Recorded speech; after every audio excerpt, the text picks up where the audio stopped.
Time is over there calling JS. I have 5 exactly. Okay, I can tell time. Good evening, everyone. I'd like to call to order this regular meeting of the Bedford County School Board for May the 11th, 2023. Ms. Johnson, will you please call the roll? Mrs. Kirby? Here. Mr. Hill? Here. Mr. Daniels? Here. Mrs. Hairston? Mr. Holbrook? Dr. Mealy? Here. Mr. Nelms? Here. Madam Chair, you have a quorum. Thank you. And Mr. Holbrook did text me at the 11th hour saying that he will be unable to attend this evening. Something unavoidable has come up. Do I have a motion to approve the agenda? I have a motion by Mr. Nelms. Do I have a second? Second. Second by Mr. Daniels. Any discussion? All those in favor signify by saying aye. Aye. Opposed? Motion carries. Do I have a motion to go into closed session? Madam Chair, I make a motion that we go into closed session pursuant to Code of Virginia 2.2-3711A13-1 to discuss the assignment, appointment, performance, discipline, and release of contract for specific school board employees, for the discussion or consideration of the acquisition of real property for public purpose, or of the disposition of publicly held real property where discussion in an open meeting would adversely affect the bargaining position or negotiating strategy of the public body. I have a motion by Mr. Hill. Do I have a second? Second by Ms. Harrison. Any discussion? All those in favor signify by saying aye. Aye. Opposed? We're in closed session.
Do I have a motion to come out of closed session?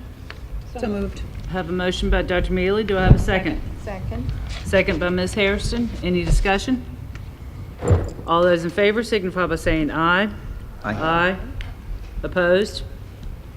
Motion carries. Ms. Johnson, will you please certify the meeting, closed session? Whereas the Bedford County School Board has convened a closed meeting on this date pursuant to an affirmative recorded vote and in accordance with the provisions of the Virginia Freedom of Information Act. And where Section 2.2-3712D of the Code of Virginia requires a certification by this school board that such closed meeting was conducted in conformity with Virginia law. Now therefore be it resolved that the Bedford County School Board hereby certifies that, to the best of each member's knowledge, only public business matters lawfully exempted from open meeting requirements by Virginia law were discussed in the closed meeting to which this certification applies, and only such public business matters as were identified in the motion convening the closed meeting were heard, discussed, or considered. Yes. Yes. Yes. Yes. Yes. Yes. Ms. Johnson? Moving on to 3.01, staff reports, quarter 3 data. Madam Chair, I'm going to invite Dr. Trosper to share with the board the results from third quarter formative assessments that included benchmarks that were developed by the curriculum team in English, Math, Science, and Social Studies. These formative results are used by teachers to help prepare students for their end-of-year testing, and as I think you're all very well aware, students are currently completing those end-of-year SOL assessments, and will return next month to update the board and the community on the results that we have in hand at the June meeting. But we would like to ask Dr. Trosper this time to share those formative third quarter student assessments. Dr. Trosper. This evening, I'll be sharing student achievement data from the third quarter. Ms. Jennings was unable to be here tonight, but I am joined by supervisors from the special ed and the instruction team, so I want to thank them for being here. And so they have been supportive as we've developed benchmarks and kind of worked through this with our schools. In February, I shared an update from the first semester. The report showed that students are continuing to progress at the recovering learning that was stalled during the pandemic. I shared that we have seen improvements, but there are still foundational gaps that need to be addressed. This evening, I'm going to report on the data gathered during the third quarter testing window. The data is from IXL Math for students in grades 1 and 2, benchmarks from core subject areas, and Savas growth measures for students in secondary English. There is no new PALS or BKRP data to report tonight since students will be taking end-of-the-year assessments in May. The value of giving a benchmark assessment is that teachers and other specialists can use this data to analyze how students are progressing towards mastery of grade level content standards and tells us what they still need help with as they develop remediation plans. Before I share the data, note that subgroup data is displayed because overall student performance is not the only part of the accreditation process. We are expected to show that the following groups of students are making progress in math and English: African American, white, students with disabilities, English language learners, Asian, and students of multiple races. Because our students with disabilities in Bedford County and across Virginia are consistently an area of concern, I'm going to highlight their pass rates in addition to overall pass rates. The remaining subgroup data is displayed for your reference. For elementary reading, students took division-created benchmarks using Mastery Connect, our division testing platform. Our pass rates for elementary school were grade 3, 81%, grade 4, 74%, grade 5, 67%, and overall 74% of students in grades 3 through 5 passed the reading benchmark, and 42% of students with disabilities passed. Just a few comments about these scores. Overall pass rates were from mid-year to the third quarter increased by 4 points. Fourth and fifth grade scores were slightly lower from mid-year to Q3, but third grade actually increased their scores by 19 points. Also note that students who were not on grade level based on mid-year PAL scores continue to receive an additional 2.5 hours of reading remediation each week. For secondary reading, students took growth measures in Savas. These assessments measure growth from fall to spring. Note that the Savas testing platform does not give us subgroup data like our division testing platform. We expect our schools to collect and analyze this data. We did not ask them to report this so close to testing because we did not want to interfere with the final test preparations, but we do have plans to track this data more efficiently next year, and I'll share about that in later slides. Pass rates in middle school were 6th grade 59%, 7th grade 46%, 8th grade 49%, and the total pass rate was 51%, which actually showed a 5% growth from the first semester. So as you can see, middle school results are still a concern. While pass rates have increased slightly, middle school reading scores are simply too low. In high school, only students in grade 11 took the benchmark because they are the only SOL tested course in high school. Other grades will take an end-of-the-year assessment at the end of this month. But as you can see, our students in 11th grade performed very well with an 84% pass rate. This is a 22-point improvement from mid-year data. For elementary math, the IXL diagnostic data for grades 1 and 2 show the percentage of students on or above grade level. Students have shown an overall 13% growth since the first semester. Pre-SOL math benchmarks for grades 3 through 5 are cumulative and cover all content for the year. Scores for grades 3 through 5 had the following pass rates. Grade 3, 78%, grade 4, 77%, and grade 5, 72%. So overall, students in grades 3 through 5 had a 76% pass rate, and students with disabilities had a 41% pass rate. Compared to these pass rates on the same benchmarks from our last school year, grades 3 through 5 have shown a 5 to 8% growth overall depending on the grade level.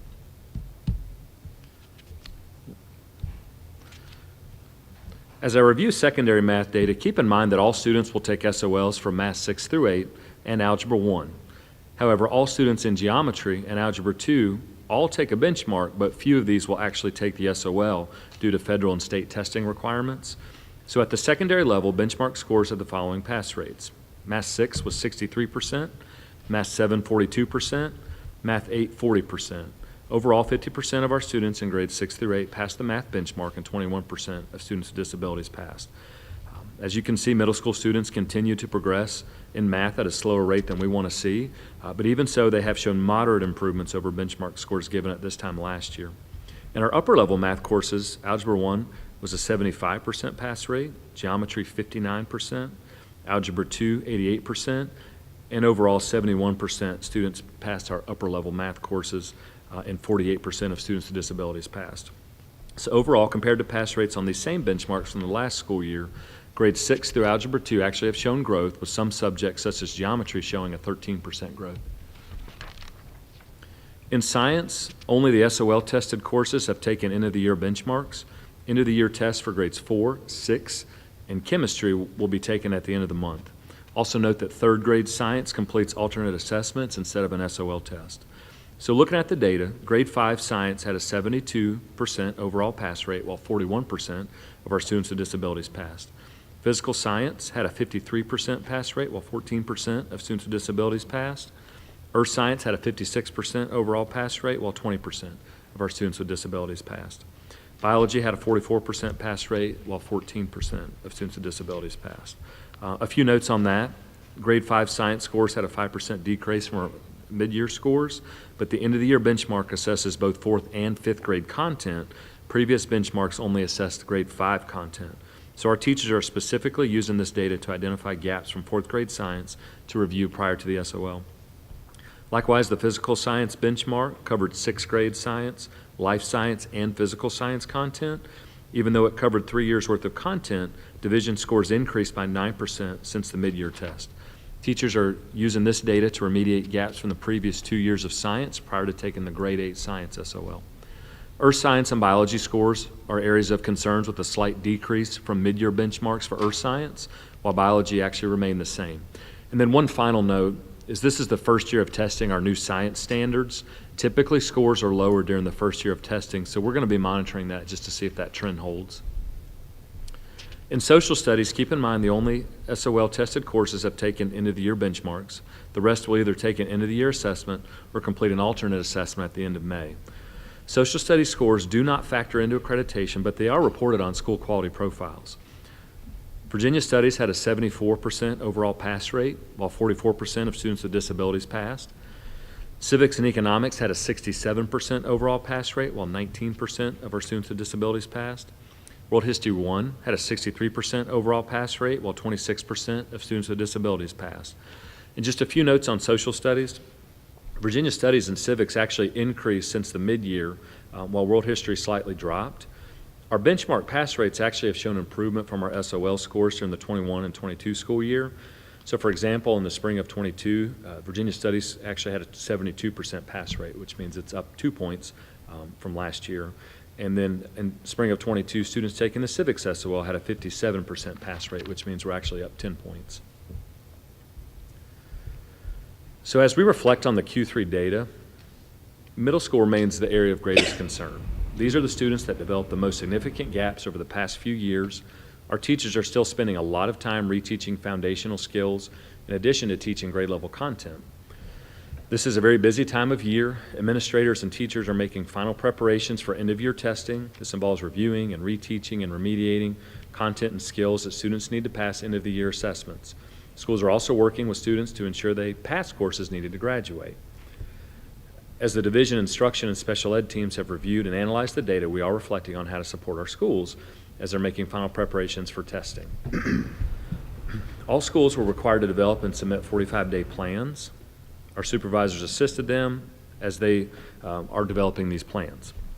Likewise, teachers and reading specialists, algebra remediation tutors, and other specialists are working to prepare these students. Currently, supervisors are meeting with departments to gather input on benchmarks and to support them as they analyze data, create remediation plans, and are even leading remediation sessions at some schools. High schools are supporting seniors, especially those at risk of not graduating, and are implementing steps to support them during the final month of school. This is also the time of year where we are also making plans for upcoming school year. Once SOL testing is complete, we'll look for correlations between SOL scores and benchmark pass rates to improve the quality of our testing. Reading is the area that remains the highest area of concern, and we're still worried about our students with disabilities. So to prepare, the instruction and SPED teams are taking the following steps. As you know, the Virginia Literacy Act goes into effect during the 24-25 school year, and currently a division team is attending the LETTERS training, which trains teachers on teaching the skills needed to master the foundational and fundamental of reading and written instruction, and this is essentially helping teach our students how to read. The next step is for reading specialists and all K-3 teachers to be trained in science of reading teaching techniques. In our elementary schools, our focus will be on fidelity to the new reading curriculum, Benchmark Advance. Professional development plans are currently being developed for our current and new Bedford County teachers, and so they're going to be ready to implement in August. This year, the Sunday reading curriculum was implemented as an intervention tool for students. It is a structured, systematic, and multi-sensory approach that is used for response to intervention efforts, and it is implemented for students with disabilities and students struggling to read by special education teachers and by reading specialists. In secondary reading, next year will be the second year of using the Savas reading curriculum. We are reflecting on the quality of implementation where our teams need to provide supplementary support. In math, we have purchased Moving with Math curriculum. This is for elementary and secondary teachers. It is a scripted math curriculum that supplements regular class instruction. It can be delivered to students with disabilities or to general education students. It focuses on building conceptual understanding first through the use of manipulatives and hands-on lessons.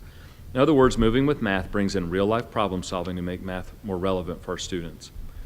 For students with disabilities, we are collaborating to create and implement steps into our strategic plan that will help them progress. This year, supervisors and other division staff have conducted joint walkthroughs focused on co-teaching practices. They have also provided training to improve the quality of instruction in our co-taught classes. A division team consisting of high school principals, counselors, special education teachers, psychologists, testing coordinators, and other division staff recently met to develop strategies for implementing credit accommodations in our high schools and ultimately improve graduation rates for our students with disabilities. There's one major step that we have taken to prepare for next year. Recently, Bedford County has joined the Comprehensive Instructional Planning known as the CIP. The CIP is a consortium of public school divisions in Virginia that began working collaboratively to improve student achievement as measured by the Virginia Standards of Learning Assessments. It is designed to help instructors by providing activities and assessments that are highly aligned to Virginia's curriculum frameworks in content and rigor. These resources have been submitted by teachers who have demonstrated superior performance as evidenced by their student scores on the Virginia SOLs. The CIP also analyzes data across the consortium to identify successful schools and divisions and share their practices with other consortium members. Region 7 superintendents came up with the idea for CIP in 2014 to help with accreditation. These superintendents went to divisions with high scores and asked what they were doing. Teachers began to create tests and resources to share with other divisions, and they formed a consortium. Currently, CIP consists of 53 school divisions, 234 schools, over 4,100 teachers, and over 45,000 students. There's a number of benefits for our administrators and teachers. The CIP website is where teachers in Bedford County and across the consortium can share resources and view data. Benchmarks are also available to member divisions. They are common to all of our divisions, and they give us data points to see how we compare. These benchmarks are developed by teachers through a collaborative process. And then finally, a number of data reports are available through CIP. So obviously, benchmark data is available, and at the conclusion of each of our testing window, we receive these reports on a daily basis. During SOL testing, daily SOL and growth assessment reports are shared with principals and division teams. They share scores related to relative performance for the division, for schools, and for teachers. They share reports about accreditation and for the CIP growth model. Additionally, we will receive reports that analyze final grades, attendance, and SOL proficiencies. Final course grades will be compared to SOL test outcomes, and attendance reports will look for correlations between attendance rates and student performance. So we are excited about the benefits of joining this consortium. We believe it will provide effective tools for our teachers, consistent sources of data, and opportunities to collaborate with other school divisions around the state to share best practices. So as we finish the year, our goal, as always, is continuous improvement. We did see improvement in reading and math from the spring of 21 to the spring of 2022. We certainly expect further improvement in the spring of 23. Our testing data shows that in some areas we're in a good place to meet that goal of improvement. In some areas we still have a lot of work to do. So at this time, I'll be happy to take questions. Dickerson. Thank you, Dr. Trosper. Looking at the slide in regards to our elementary students' data, I think it kind of goes without saying that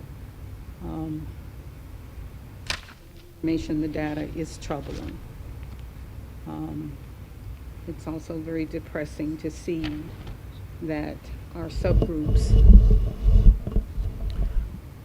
are not performing very well at all. So my question to you is regarding subgroups. What do you and your team believe are the barriers for this particular group? And subgroups meaning our special ed students, also our African American, our ELL. What are the barriers? What's been identified? Thank you, Ms. Harrison. It's a tough question, but it's one that we have to ask ourselves and be able to come up with answers as we plan for next year. And you know, and the other thing I want to say is when I talk about barriers, understand that we're not making excuses for their performance. I think it's important to seek explanations so we can address it, but none of this is meant to be excuses whatsoever. What we are seeing, and again, we're starting to get initial reports from that other member divisions, is that this is consistent with what's happening across the state. That doesn't make it acceptable, but this is something that we're struggling with as we've seen the last few years. The subgroups have struggled the most, and their scores dropped, and we are really fighting to recover that. We're fighting issues such as attendance and many issues, quite honestly, that it's new to our administrators and new to our teachers. And so what we've got to do with our instruction is we really have to think about how to differentiate instruction in a way that we never have before. We've been saying that word for long time, long as I've been in education, but if we don't start thinking about how to get our instruction down to the individual level by improving our small group instruction, individualized instruction, then we're not going to be able to reach those. And so it starts with the data culture, and that's something we've been promoting on my team for since I've been in this position, and my supervisors have been there, and we've really encouraged our principals to establish those cultures where conversations are constantly happening, where we're responding to student needs as opposed to waiting until it's too late. And then that next step is how are we monitoring those throughout the year? Are we making adjustments, particularly those not making progress, and then how do we differentiate that? As a high school teacher, if I was told to do a small group, I probably would not have known what that was. That has to be present in all of our classrooms so we can target those skills that are needed. And so I think that's kind of the big picture. We could probably talk for hours about why we're here. But again, it's not inconsistent with what we're seeing in other places, but certainly is not acceptable. And that's the focus of our professional development and our planning as we finish out this year and move into planning for next year. I do believe that certainly part of moving forward and improving our students' achievement is to recognize what the problem areas are and to have the data that you have shared with us. The CIP program that you guys are using, it certainly appears to be a pretty effective piece of just a program to use. Data to me has always been extremely important, and I know that members of the board have talked about data, and we want as much as we could possibly get in order to certainly understand where our students are. So I'd like to pose a question to you regarding the CIP, to give the board access to that data. I would certainly, I don't know about fellow board members, but for me, that data is important. I want to know, and I appreciate what you're sharing with me, but to be able to have access to it, I think would be very beneficial. So I would like to ask for the board, those who wish to have it, to be given access to it. Now, how difficult would that be, I guess, would be my question, because So, yeah, I think I'll take a stab at this. So, as we're getting the data on a daily basis, we even have to be careful ourselves not to make assumptions about that data because we are getting it now fairly quickly. And so, understanding that one day you may have a failure rate that looks really large, but we're not taking into account there are retake opportunities and expedited retakes. We have even cautioned ourselves as we're getting data not to really analyze it until we get the final data points. You know, as a principal, you want to kind of know how your kids are doing. You want to know how many expedited retakes on SOLs. What do we need to do? Benchmarks will be even a little bit different because you don't do all of those retakes, you know. I think what would be concerning is, and I'm just going to be very transparent, is understanding what you're looking at. And our fear, even as we've talked about schools, you know, how much data do we share from school to school? Because we don't want people to take that and put that out in the community or be talking about it or be concerned about something that we're not ready, you know, you're not at that level to be concerned. Even with SOL tests, we'll start getting results fairly quickly, but even the state doesn't finalize those until after we do retakes in the summer. And so I think, you know, my concern with providing that data daily is that it's a lot of data to look at, and you have to just, it almost is even hard for me at the division level because I don't know every school. I don't know exactly how many kids are going to be taking that test. So I'm making assumptions, and I've actually even stopped looking at it every day because it'll scare me one day, and then the next day I'll look and I'll be like, oh my gosh, we're doing so great. I think, you know, you've asked us to share data every month, and I think that's a safer place to be for us because we don't want people to panic by looking at that data. We are trying to respond to that data. Principals are responding to that data in real time. Even with these, you know, scores, we're already seeing SOL scores that are coming in that are a little bit, you know, better. So I just don't want people to be scared looking at data that they may not truly understand because it's pretty intense. I certainly understand that. I do still believe very strongly that as a board, we should have that information. And while it certainly will be, perhaps maybe for some of us, a bit overwhelming, or maybe we're not quite clear as to what that means, but having access to it, being able so that we won't have to constantly bother you guys. We'll have it at our fingertip. And And we can always ask questions, but I think it's very, very important.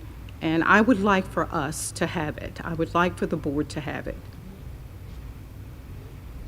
I guess there's a little bit of me trying to understand. Are you trying to understand why a board I member guess I'm would trying want to to? understand why you would want the daily reports rather than the finalized reports. Because Dr. in real Woodford, time, it's most helpful for teachers and principals to have that data. That's where it's the most helpful. Well, And you know, the daily, I can't say that I'm going to be looking at it daily. I'm going to be honest with you. But I want to have access to it, to be able to take a look at it. Now, to say to you that I would be looking at the data daily, no. But in fact, I can definitely say to you, I won't be doing that, all right?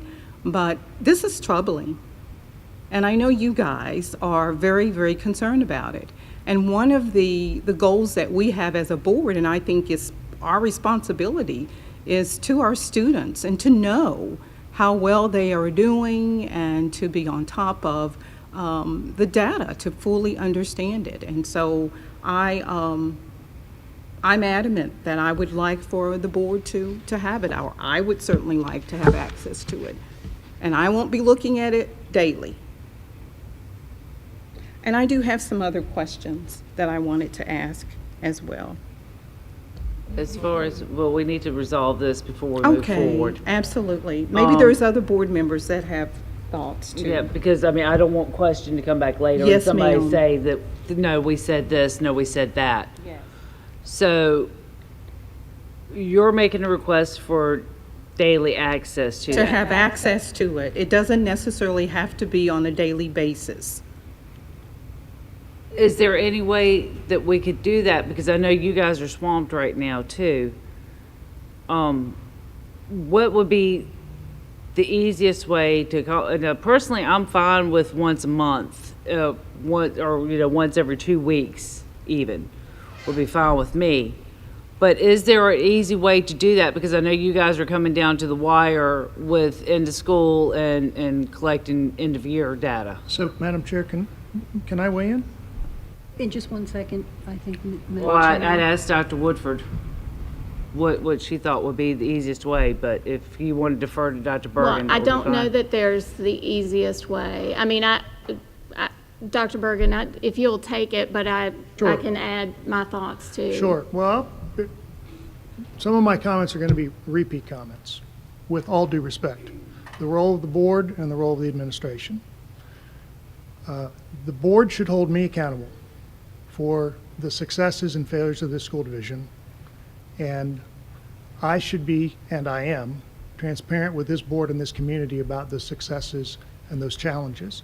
We're presenting this data tonight. I'll be back next month to talk about SOL results. I'll be back the month after that to talk about accreditation. I'll be back the month after that to talk about what our strategic planning is to address those concerns, because I am accountable to this board as your superintendent. And you're responsible for policy and you're responsible for budget. But day-to-day monitoring of data and student success in classroom instruction is the responsibility of this fine staff here, our principals, and our teachers. That's my first response. My second response is this is formative data. So the most important consumer of any formative data is the student, their parent, and their teacher. And so Dr. Trosper talked about a data culture. And we need to continue to improve, all of us, as consumers of data. Every parent should know how their child is doing on their assessments. Every parent should be advocating for additional resources or support for their child if they feel that we're not meeting their child's needs. Every teacher should know how each of their students are doing and have responsibility and accountability for their students to show improvement. Every principal should know how their teachers are doing and should be supporting them and monitoring for the instruction in their classroom. Those are, our two experienced principals know that's school. That's students, parents, teachers working with one another for children to learn and have success in school. Maybe I'll stop there. It's philosophical. If the If the board would like more data reports, and I have heard consistently the board would like more updates, I've made a commitment to you that we will continue to provide you updates when we have the information, as we're doing tonight, as we'll do next month, as we'll do the following month. That would be my response. But I'll accept the direction of this board. I work for 7 of you, and if the corporate board wants us to turn over day-to-day responsibilities to you, then we certainly will. I don't think we're asking for day-to-day operation to be turned over to us, Dr. Bergen. Dr. Mealy, what did you? Yes, I just would ask, because I feel the same way, and I absolutely understand that maybe some people would not want that. They've not, that's not been part of their lives. Maybe it has. I agree. I would like to see it. So my question is, how do you sign up a teacher for this program? Teachers don't get the daily data All reports. right, yeah. a supervisor. How do you sign up a supervisor? We just inform there's one individual that works for CIP, and we tell them. Is it who an we want email, to get the for reports. instance? Yes, ma'am. Yes. Okay, so then it's not hard to get us on there by saying we can just have our email, correct? I mean, this is not going to be additional work. In fact, it'd be less work because it's just an email. I think I'm just going to be transparent. I think the more work is the concern that you're seeing daily data that might not always be accurate in real time. And even though we want to say we're not going to make assumptions about a school or a teacher or by looking at data, we do.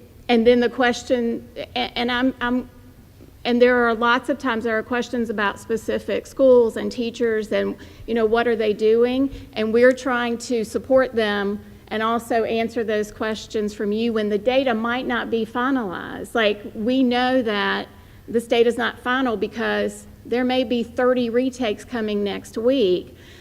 I guess what I'm trying to say is I feel more comfortable releasing data that is actually accurate, not in the day-to-day of SOLs being given, because if you think about it as a principal, you are seeing your data and you're trying to respond to it quickly, knowing that there are others. Like, I guess my question is, you're not the one supporting the teachers in the schools. You're seeing the data, but for me, it makes more sense that you see it when it's finished, like the actual performance, and what are we doing to address the issues in the data, rather than the day-to-day that it changes every 24 hours during a testing window. And this SOL testing window has been going on now for 3 or 4 weeks, and it's continuing every day. Benchmarks would be different. I would say if you're asking us to provide that data, this particular spreadsheet that we get is very in-depth and detailed. We've actually had to create a video even so that our principals will understand that, what's coming from CIP.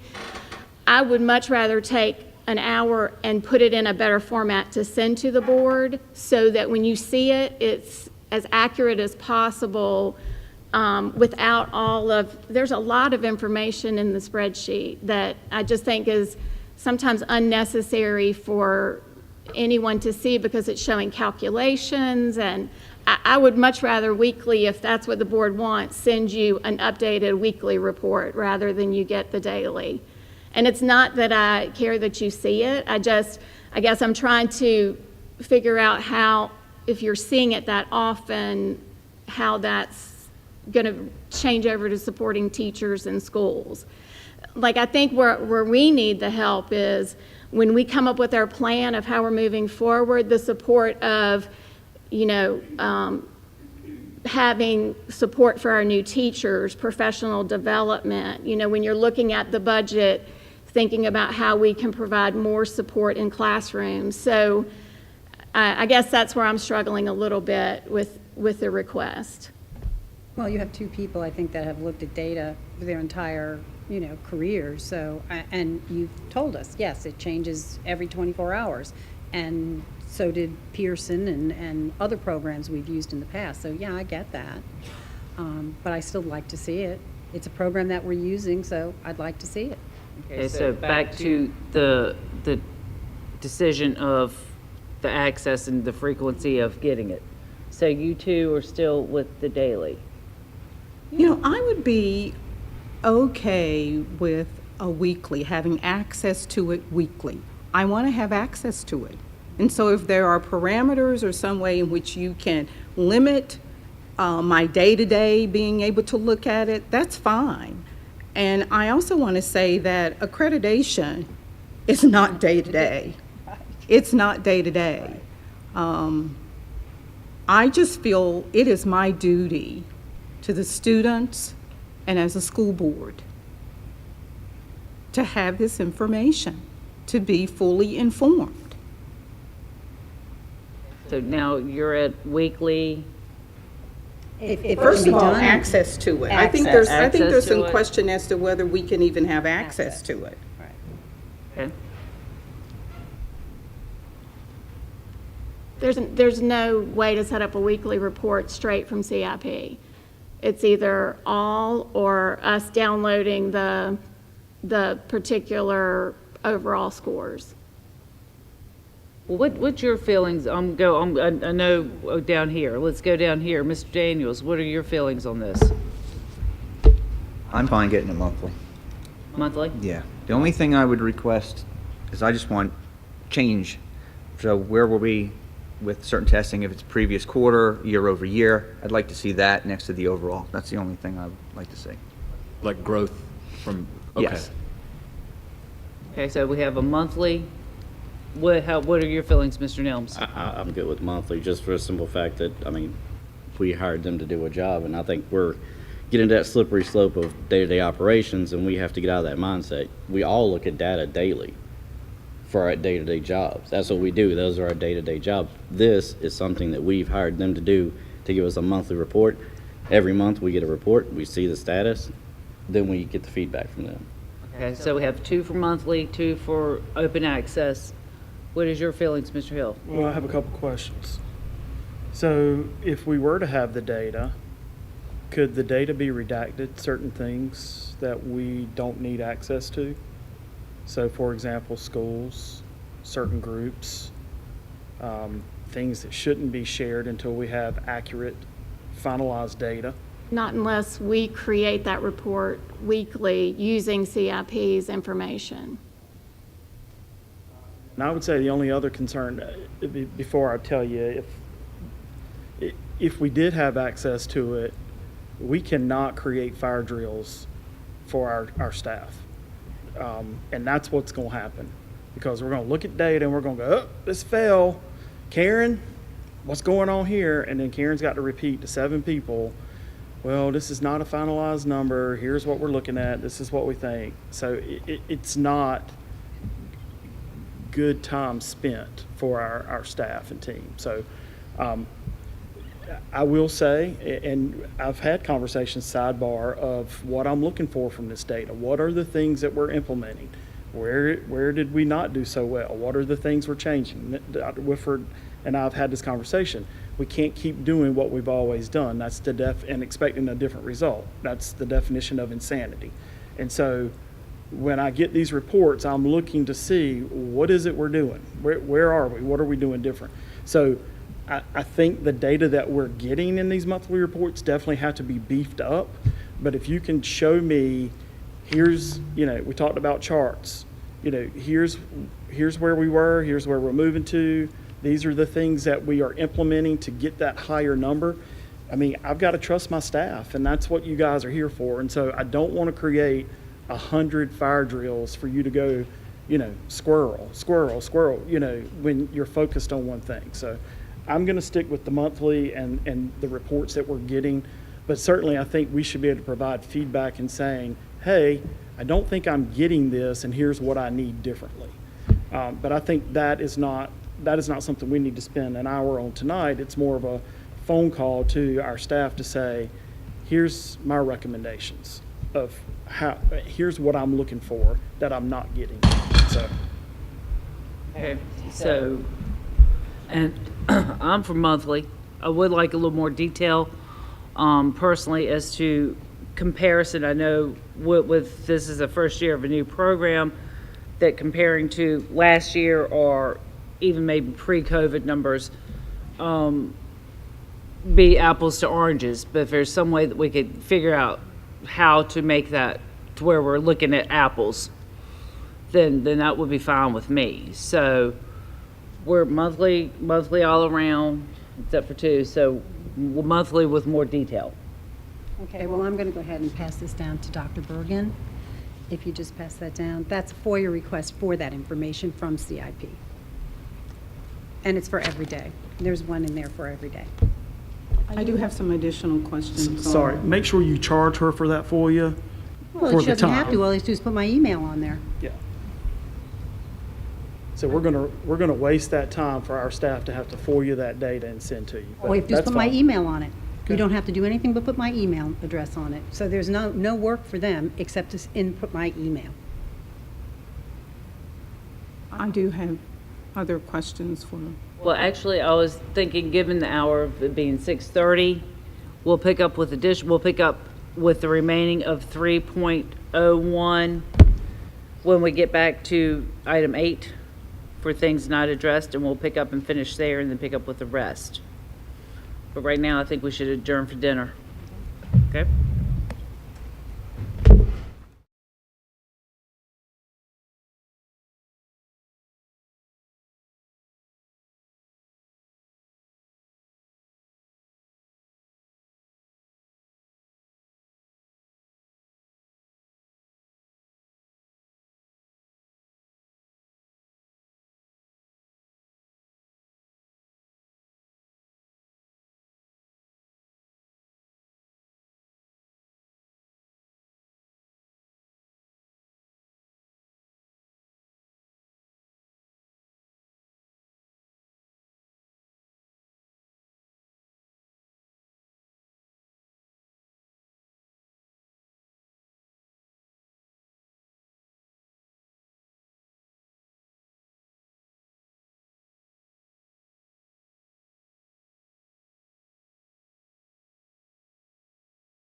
4 minutes. Good evening, everyone. I'd like to reconvene this regular monthly meeting of the Bedford County School Board for May the 11th, 2023. Would please join me for the Pledge of Allegiance. I pledge allegiance to the flag of the United States of America and to the republic for which it stands, one nation, under God, indivisible, with liberty and justice for all. Thank you very much.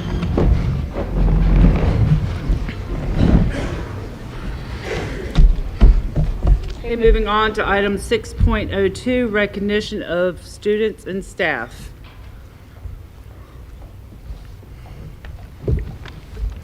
Can I have Chairperson Kirby, Mr. Vice Chair Hill, and Dr. Bergen up on the stage?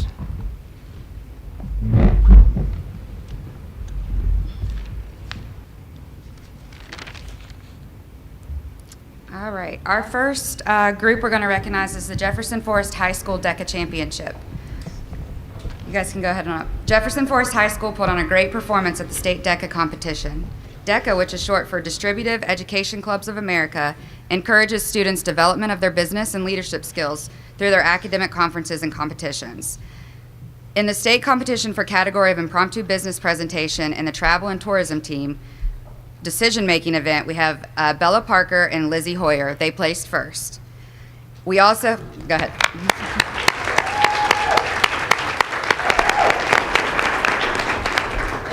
In the same category, we have Kira Fabry and Brianna McCauley, who are not here, but they were the buying and merchandising team decision-making event champions.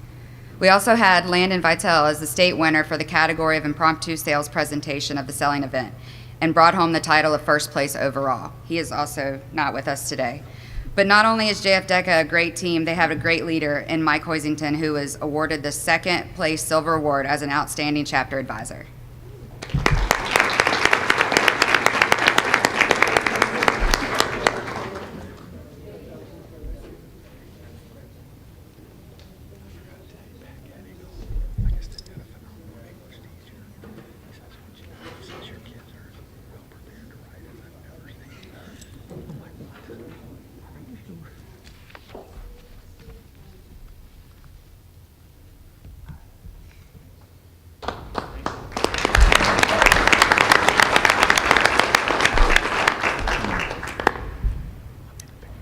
Our Lauren Wise and Haley Smith, they did not come. Our next one, we have Liberty High School, Marisa Perique. She is here for the VHSL State Forensic State Champion. This is her third state champ, or Class 3 Forensic State Champion, for the second year in a row. In this competition, students deliver an original factual speech on a subject of their choosing. This speech is frequently persuasive and normally about a slightly controversial topic. They are judged on the effectiveness of the development and presentation. Congratulations on your achievement.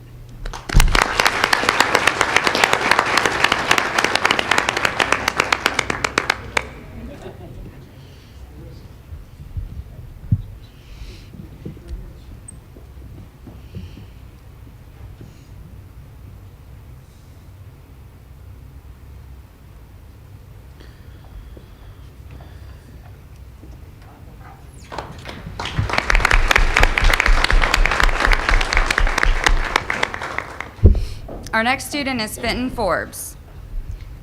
He was the state runner-up for forensic and extemporaneous speaking for all Class 3 schools in Virginia. This involves weeks of independent research on a variety of broad topics published a month in advance, and then after they draw their specific topic question, they're given a 30-minute preparation period in order to deliver a 5 to 7 minute argumentative speech, using only an index card for reference. Congratulations.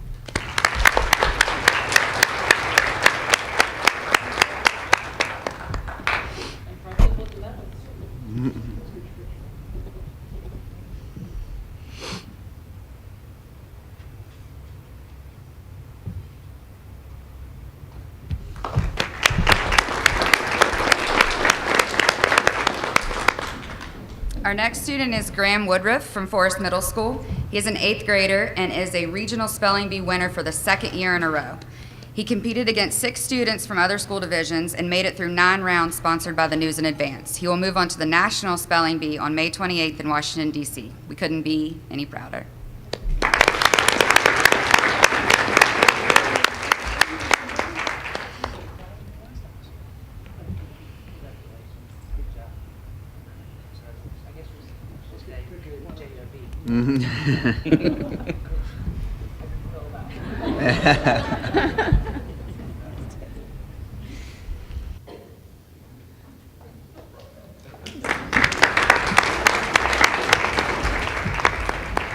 All right. Our last group that we are recognizing today is the Jefferson Forest High School Odyssey of the Mind team. Guys, go ahead and up. The Jefferson Forest High School Odyssey team of the Mind placed first in the state competition on April 15th in Leesburg, Virginia. In their problem, The Walls of Troy, they received a score of 318 points out of a possible 350. They will now move on to the World Finals at Michigan State University in the last week of May to compete against teams from the U.S. and other countries. We have Ella Weichel, Jake Coleman, Olivia McAvoy, Emily Jacoba Sanchez, and Riley Ferris, who is not here.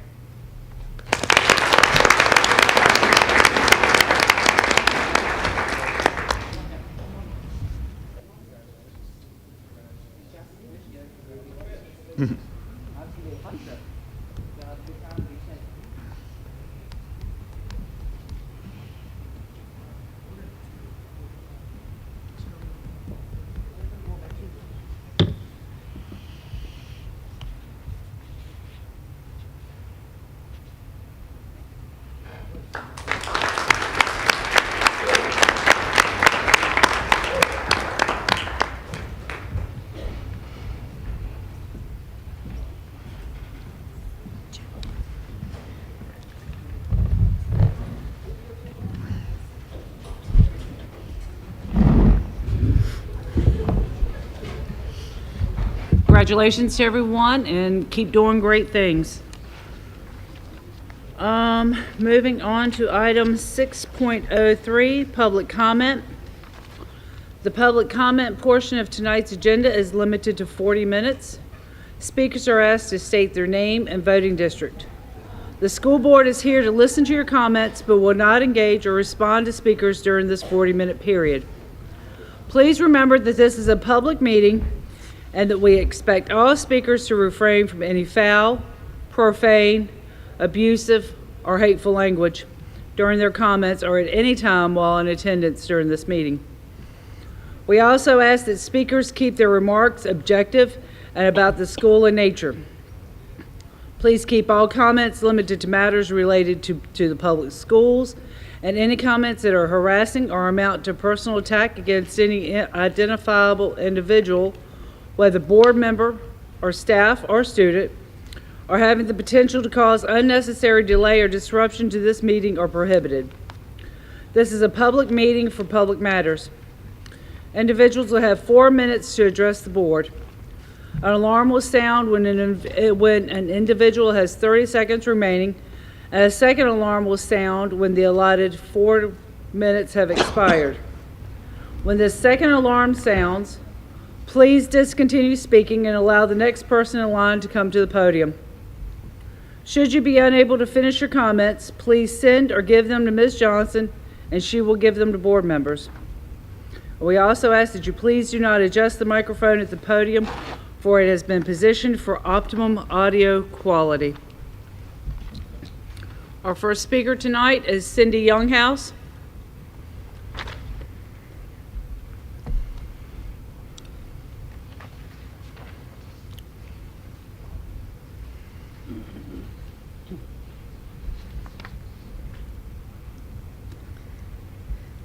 Good evening.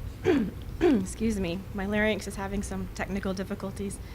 My family lives in District 7, and thank you for this opportunity to address the board.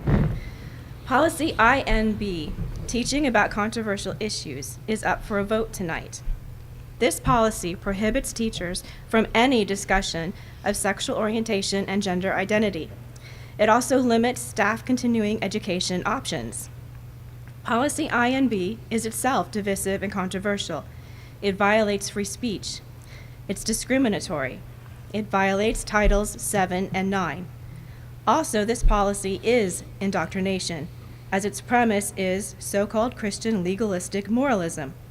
This worldview wants to nullify LGBTQIA students and families of Bedford County. INB contradicts itself by neglecting to reflect the diversity of Bedford County. As for labeling our students, brought up in the last meeting's comments, which compared individuals to the products in a market, sure, labels can be negative. They can also be positive or neutral. Labels do not have to limit individuals. Humans are complex with many marvelous capacities, talents, and attributes needing accurate descriptors. Positive labels can foster growth and a healthy, individuated sense of self. Negatively labeling the use of preferred pronouns as bad misses the importance of respecting an individual's personhood. These pronoun labels we all have as core descriptors of who we are. Denying use of preferred pronouns is destructive because it denies this core part of ourselves. Also, this painful denial violates the Christianity some of you claim motivates an anti-gender diversity policy like INB. Loving your neighbor has nothing to do with forcing your version of moralism onto another. Rather, that is a decidedly unloving violation of psychological boundaries. Furthermore, students are not robots, which need only sterile, strict adherence to pre-approved curricula. Students and families need a holistic approach for optimal academic and personal growth. A holistic approach includes pronoun freedom and some discussions of personal and family life. Please strike the prohibitions regarding gender identity, sexual orientation, and continuing education from INB prior to this evening's vote. Your legal team can't possibly be happy with this policy. Thank you for your time, and do enjoy your Mother's Day weekend. Thank you, Ms. Younghouse. Christina Childress?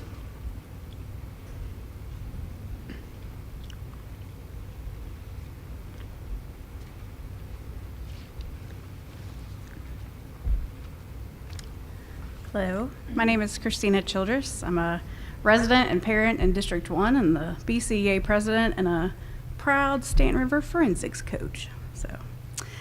Tonight you will hear from a variety of concerned people, staff, parents like you just heard, and even some students. But who you will probably not hear from are the BCPS staff members who identify as part of the LGBTQ community, because certain portions of policy I and B have them scared. If instilling fear in LGBTQ staff and students is not your actual intention, then we ask that you consider amending policy I and B to delete certain phrases of concern. This proposed policy addition, especially the section that starts with the words, quote, "in addition," is of deep concern to many staff members, no matter their gender or sexual orientation. For the record, it is worded as follows, quote, "In addition, teachers shall not engage in discussions with students about sexual orientation or sexual identity," end quote. Over the past month, my email inbox has been flooded by staff members who've brought up concerns over this very specific section of the proposed policy. We probably disagree on whether we even need the policy at all, but we know you will vote to adopt it. However, writing this language into policy, a policy for which staff can be disciplined and even dismissed, that no teacher can even discuss such things as sexual orientation or gender identity, that is too far. And we would ask that that portion be removed from the policy I and B before voting to adopt it tonight. On a basic human interaction level, this addition to the policy doesn't seem to be logical. All staff in this division go by a title, most of which imply gender. You yourselves refer to each other as Dr. and Mr. and Mrs. and when you talk to staff and yourselves, and you frequently refer to your own spouses and your families, and that's perfectly fine, but logically, how is that not discussing sexual orientation?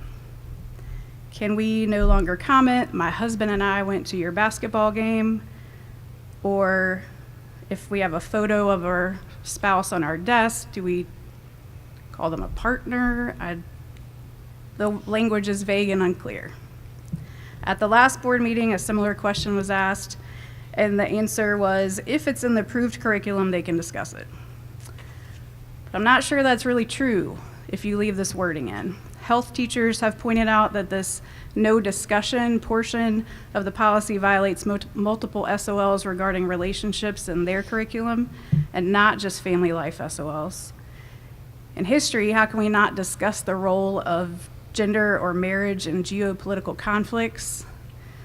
Literally, verbatim from the English 11 curriculum framework is SOL 11.4, quote, analyze and criticize themes and issues within and across texts related to religious diversity, political struggle, ethnic and cultural mores and traditions, individual rights, gender equity, and civil rights. If we can't discuss these issues, then we can't teach our approved and mandated curriculum. Any rational staff member knows that this policy would not be enforced among heterosexual cisgendered staff. It would only be enforced among LGBTQ+ staff or students. No teacher employed by BCPS is trying to convert or sway or indoctrinate any student. None of us. We would just ask that you remove this language before passing your policy tonight. Thank you, Ms. Childress. Donna St. Clair. Donna St. Clair.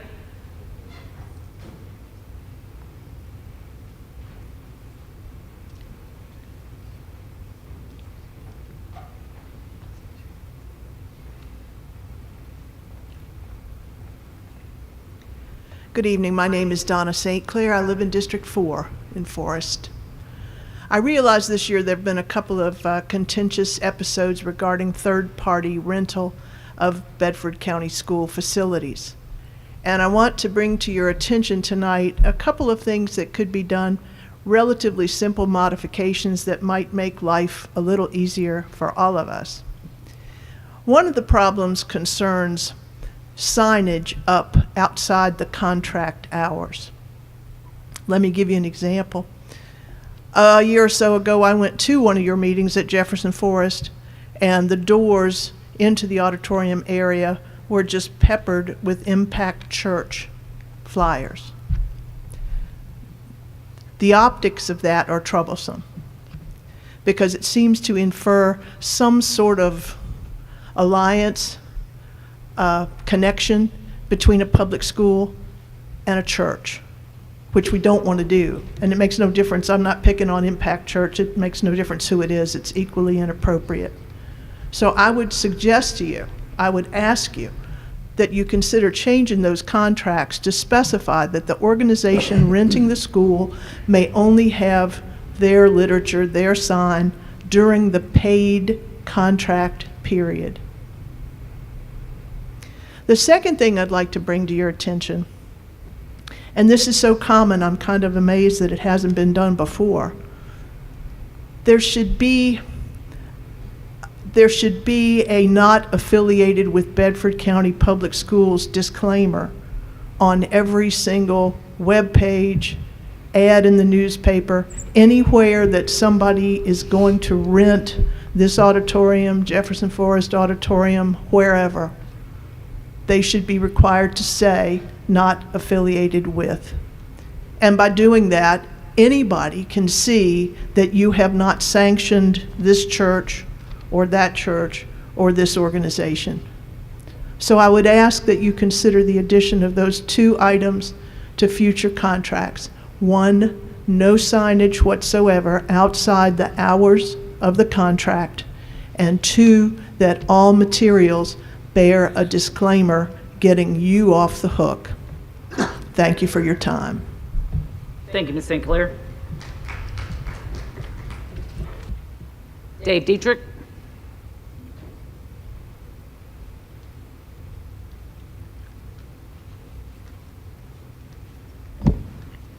Good evening. I'm Dave Dietrich from the 4th.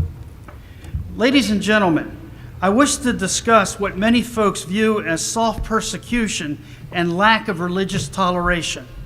As many are aware, America has been facing a kind of cultural war.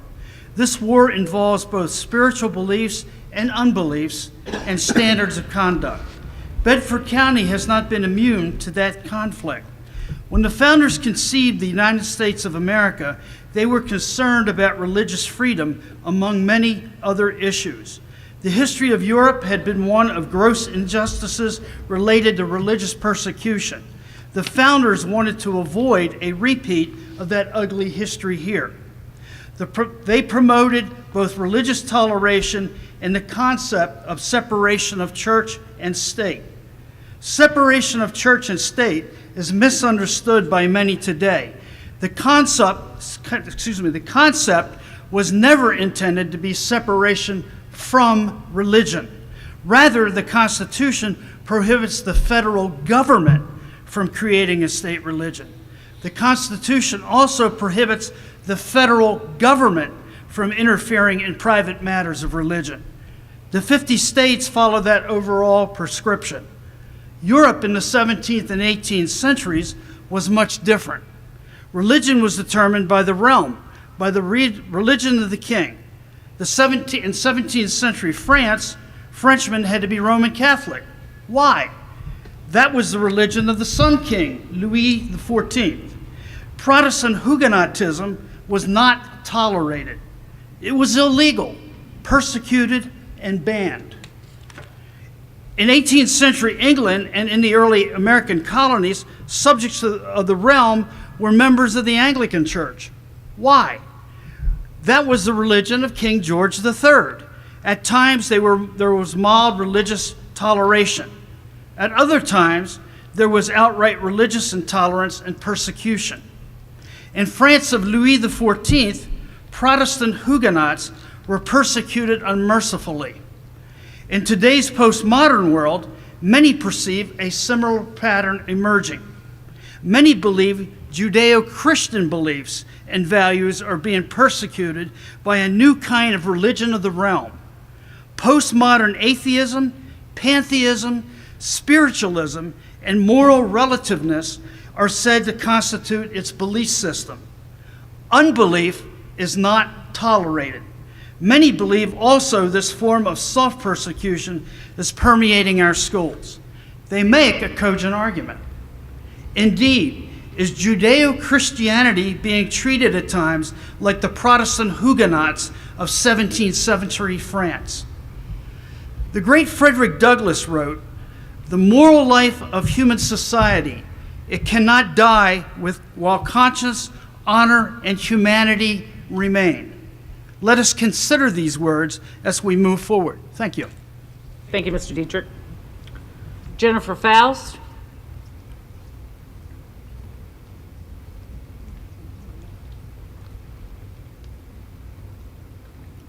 Good evening. I'm Jennifer Faust. I'm a school psychologist in Bedford County. I have worked here since 1989. And I'm speaking on behalf of my fellow school psychologists to you. I apologize. I don't know my voting district number. I do vote, but I don't know my number, and I certainly don't know their numbers. But I'm speaking on behalf of all of us. Tonight, we voice our concern regarding proposed policy INB, which prohibits teachers from engaging in discussions about sexual orientation and gender identity. This prohibition stands in conflict with other guidance and values, and we believe if it is enacted, there will be unintended negative consequences.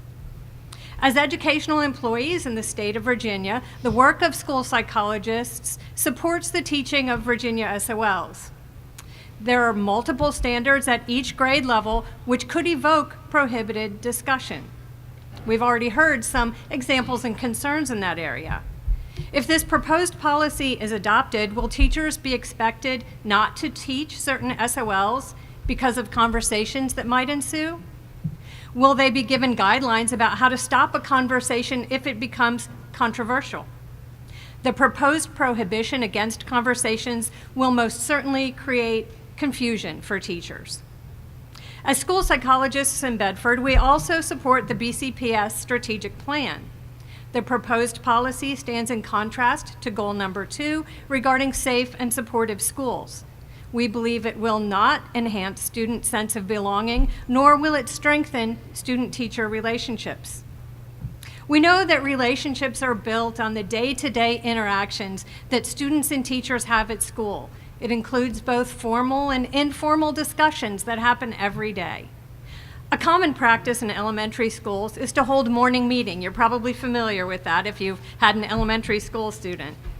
This is a structured time for students to share with one another and is a research-based method to enhance classroom organization.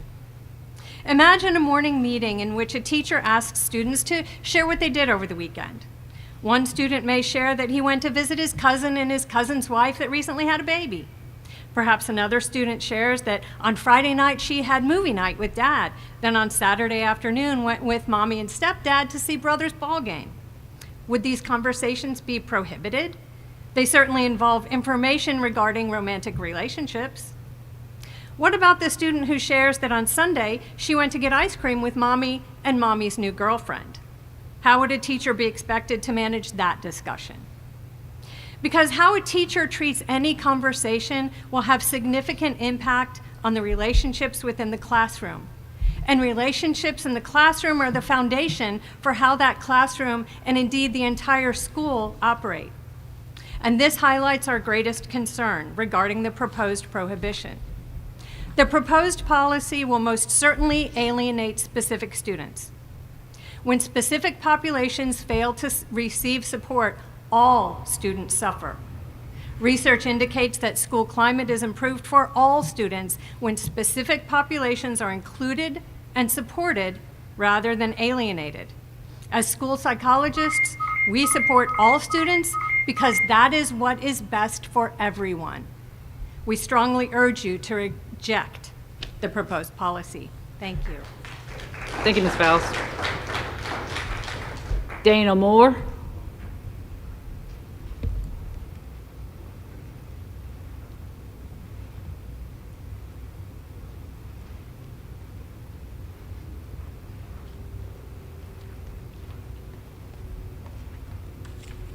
Good evening. My name is Dana Moore, and I'm in District 7, I'm sorry. First of all, I wanted to say thank you to the school board members for serving your community.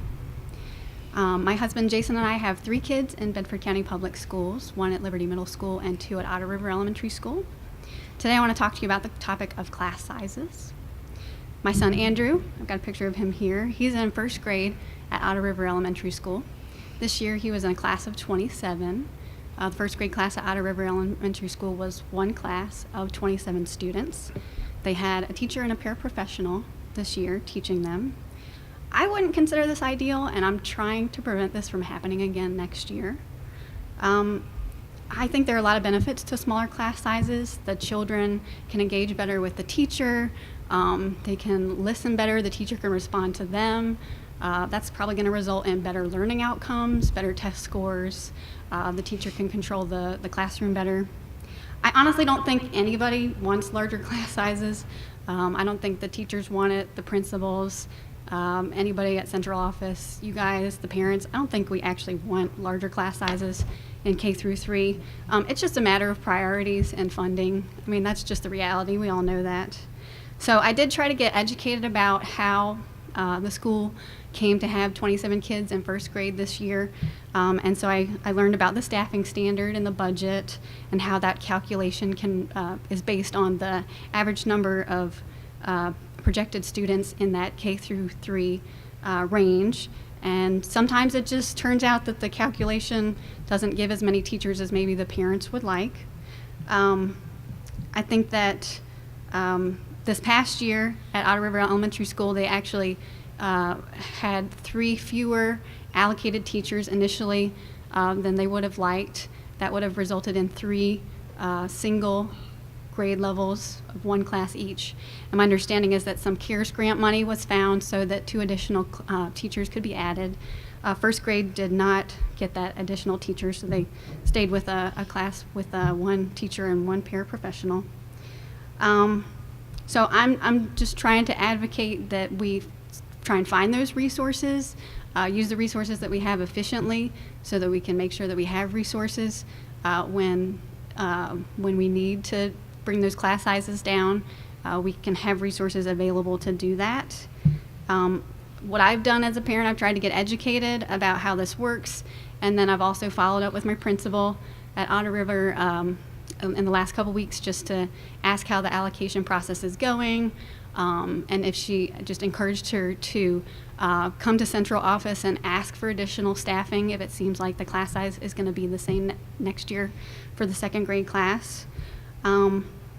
I would ask you guys as the school board members if you would just consider allocating funding for this, and also just do some oversight of central office to ensure that they are using what funds may be available to ensure that we can bring those class sizes down. I'd like to see those class sizes in the lower 20s. I know that the state of Virginia allows that grade level to go up to 30. I just don't think that's ideal for learning outcomes. Private schools are always touting their small class sizes. I don't think I should have to send my kids to private school just to get a class size of 20. I think the purpose of education is to prepare our children to be competent, independent adults who can earn their own living. And if we shortchange them at the beginning in the education process, we're just going to risk those outcomes. Thank you very much. Thank you, Ms. Moore. Kristen Honeycutt.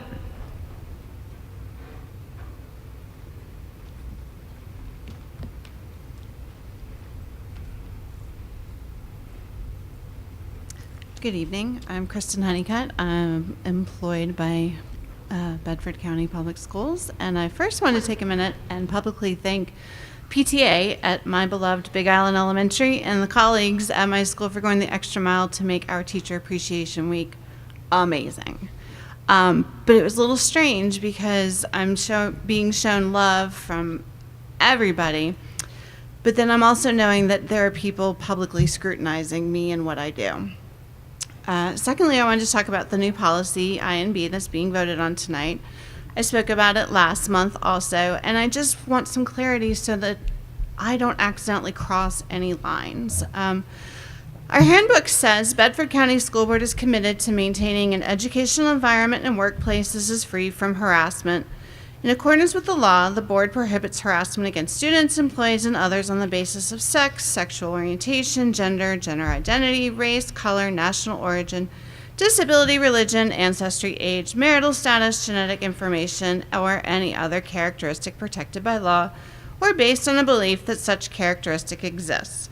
Well, if someone is feeling harassed, who are they allowed to talk to? Because we're not allowed to have these discussions. I'll repeat my question from last month. What about discussions about my family, or my children, or my students' families? What about the children's books that we love to enrich our children's lives with, but they discuss relationships, or they used pronouns? I'm fairly sure anyone who's watched school board meetings over the last few months can predict how this vote will go, but I'm just going to ask, what are you afraid of? Do you really think we have time to sit around and plan how to best indoctrinate our students? I'm trying to teach critical thinkers who are kind to each other, because sometimes that just doesn't get taught at home. I feel like this new policy is going to make my job that much harder. Thank you for your time. Thank you, Ms. Honeycutt. Rachel Jones.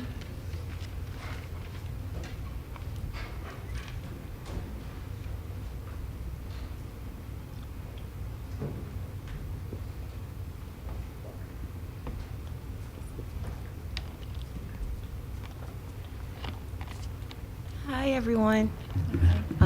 My name is Ebony Foster, and I live in Lynchburg City, so I don't have a voting district. I am here on behalf of the Jefferson Forest High School track and field team. We are asking for funding for a high jump and pole vault pit, and we were just going to voice some of our opinions on why we would need some funding. Just to give you some background, I am an employee of Bedford County. I teach at Jefferson Forest High School, and I'm the head coach at Forest. I graduated from Jefferson Forest in 2001, where I had several championships individually and as a whole for the team. I then got a scholarship at North Carolina State. Then followed that, I was an All-American, and then I had a contract with Nike.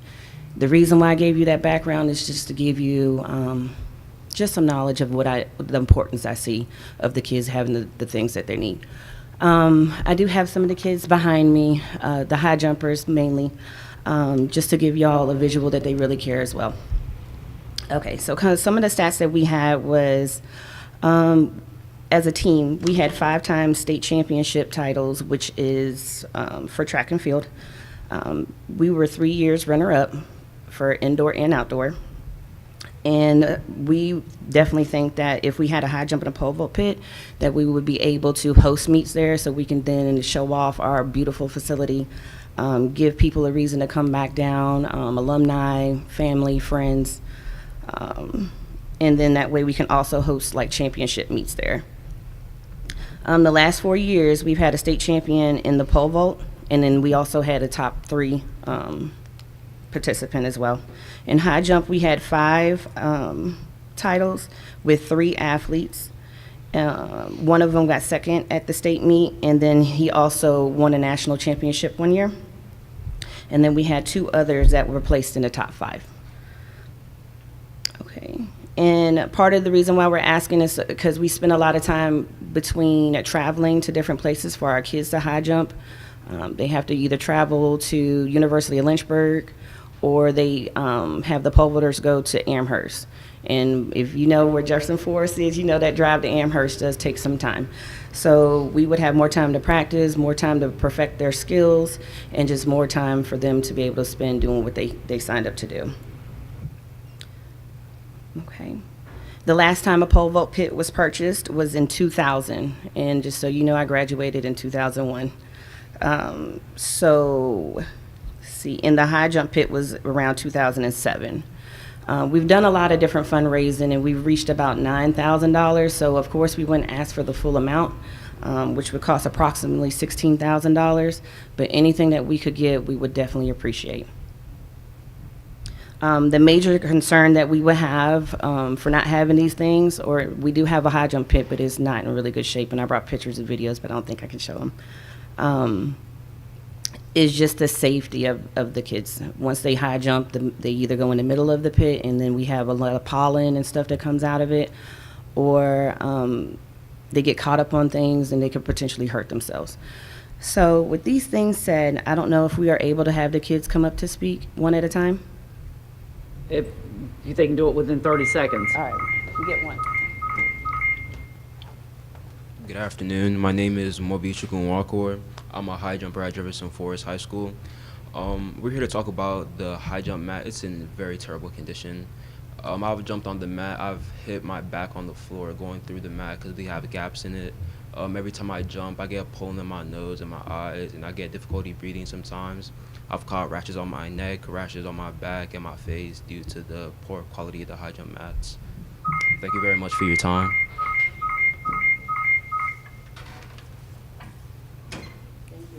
Thank you. Zane Ellis.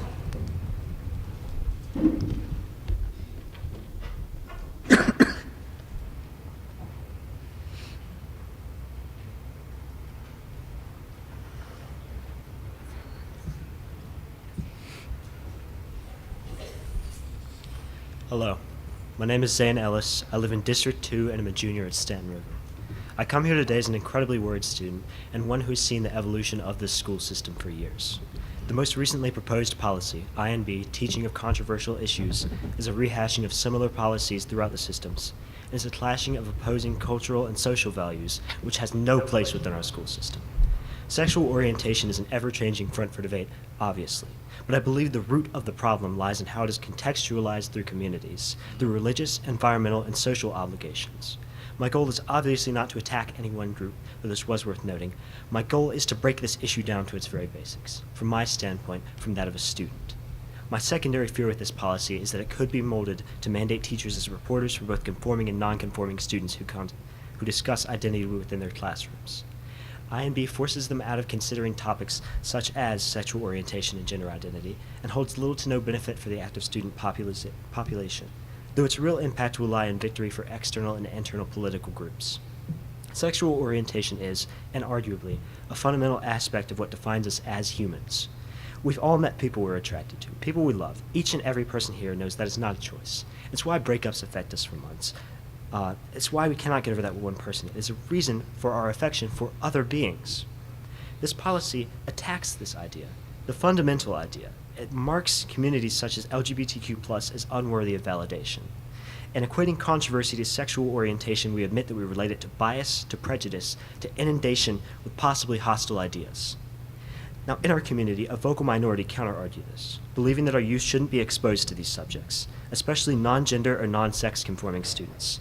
That this expression of identity is thought to coerce a radical change in children is completely unfounded. Could it not also be argued that our non-conforming populations are even more oppressively pushed to be straight? That is why I'm here today. This policy puts students out of comfortability with their sexuality around often neutral supporting staff, forcing them to an environment of hostility. I cannot tell you how many times as a student I've seen people unfalteringly unleash acts of incredible discrimination upon these questioning communities. By eliminating school staff as possible support structure, and in fact hinting at further action and mandating reports of discussion about identity, this policy will cause irreversible harm to students who could previously confide in their teachers. For example, a bisexual friend of mine just this year would frequently discuss topics of orientation both with us and with teachers. But why specifically? They looked to us for validation, and as I later realized, in fear. And I've seen countless examples since. Many LGBTQ+ children come into school scared of their own parents, of being screamed at, abused, abandoned. Imagine walking into school and knowing that your status as a human being can be ignored only because of your identity. Some of teachers' most valuable talents lie in providing a safe environment for the expression, a haven away from home. And this policy would silence both these talented staff members and the students themselves. Think of your own children, your relatives, your brothers, sisters, nieces, and nephews. Think of the future of this nation. What would you do if your very own family were rejected by the very accepting school system for the very base of what makes them them? If your very ability to discuss who you love, what your identity means to you within a safe environment were snatched away. In order to provide a truly accepting school system, it is imperative that we do not remove these support structures. This policy will not only predictably lead to inflated rates of suicide or of unreported abuse, it will not only lead to outrage, as seen within communities of passings of similar policy, but it will debase our students at the heart of what makes them human. Thank you for your time. Thank you, Mr. Ellis. Robert Ashwell.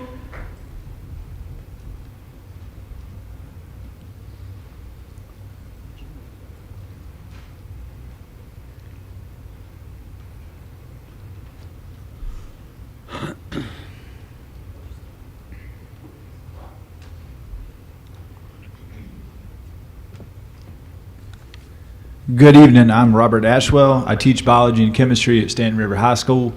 I would like to thank the school board members for unanimously supporting the capital improvement plan to renovate the auditoriums and to fix the dilapidated awnings at Stanton River and at Liberty. I attended the Board of Supervisors meeting several weeks ago where this matter was discussed. To be honest, I was taken aback by the blatant disregard for the students at Stanton River and Liberty that was voiced by some of the people that were present at this meeting. I graduated from Stanton River in the year 2000, and even as an 18-year-old kid, my classmates and I were acutely aware of the deteriorating state of the campus and the disparity that existed in terms of funding in the county. You can bet current students are aware of it as well. Supervisor Tammy Parker addressed this much more eloquently than I can. I'm going to quote a few of the things that she said. I quote, "People that don't want to be redistricted to Liberty and Stanton River, they don't get the same educational opportunities. What can you say when there's so much disparity? And there's been so much money funneled in one direction and not the other too." I applaud Ms. Parker and the other supervisors who voted in favor of the capital improvement plan for speaking up for the South Side. I would also, again, like to thank y'all for unanimously approving it. We need people in this county whose motivations are in the best interest of students, not in following a political agenda. So again, I thank y'all. The parents from Southside and I look forward to y'all working with the Board of Supervisors to get this done. Thank y'all for your time. Thank you very much.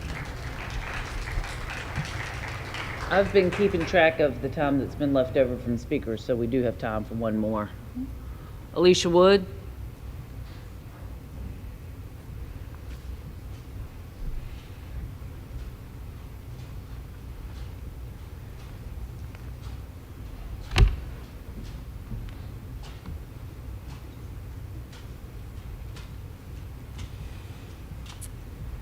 Good evening. My name is Alicia Wood, and I reside in District 3. As we all know, the Board of Supervisors voted 4-3 to approve the 41-cent tax rate at their April 23rd meeting. Some of the board members spoke in favor of the awnings and the auditorium projects at LHS and Stanton River, and also the gym project at Bedford Primary. They also stated and agreed that it was a need and not a want. So now I'm coming before this board and asking you all to please move forward on these projects sooner rather than later. And I'm also asking that you follow Mr. Tuck's suggestions and assemble a joint construction task team made up of representatives from the Board of Supervisors, this board, along with our county engineer as opposed to outside consultants, and one citizen from the area with extensive construction experience to oversee these projects from concept to completion. Thank you. Thank you, Ms. Wood. Okay, that concludes public comment for this evening. Moving on to item 7, do I have a motion to approve the consent agenda? I have a motion by Mr. Nelms. Do I have a second? Second. Second by Mr. Hill. Any discussion? All those in favor signify by saying aye. Aye. Opposed? Motion carries. Item 8, we're picking up with informational items not addressed at 5. We were going to pick up with item 3.01. And where were we? I had an additional question to ask of Mr. Trosper. Okay, Ms. Harrison? Okay, thank you. Dr. Trosper, the other question that I have is regarding our middle school students, particularly reading. The scores are very concerning. What are we doing to address those scores in reading? What's our plan forward? Yeah, and I discussed this a little bit in the presentation.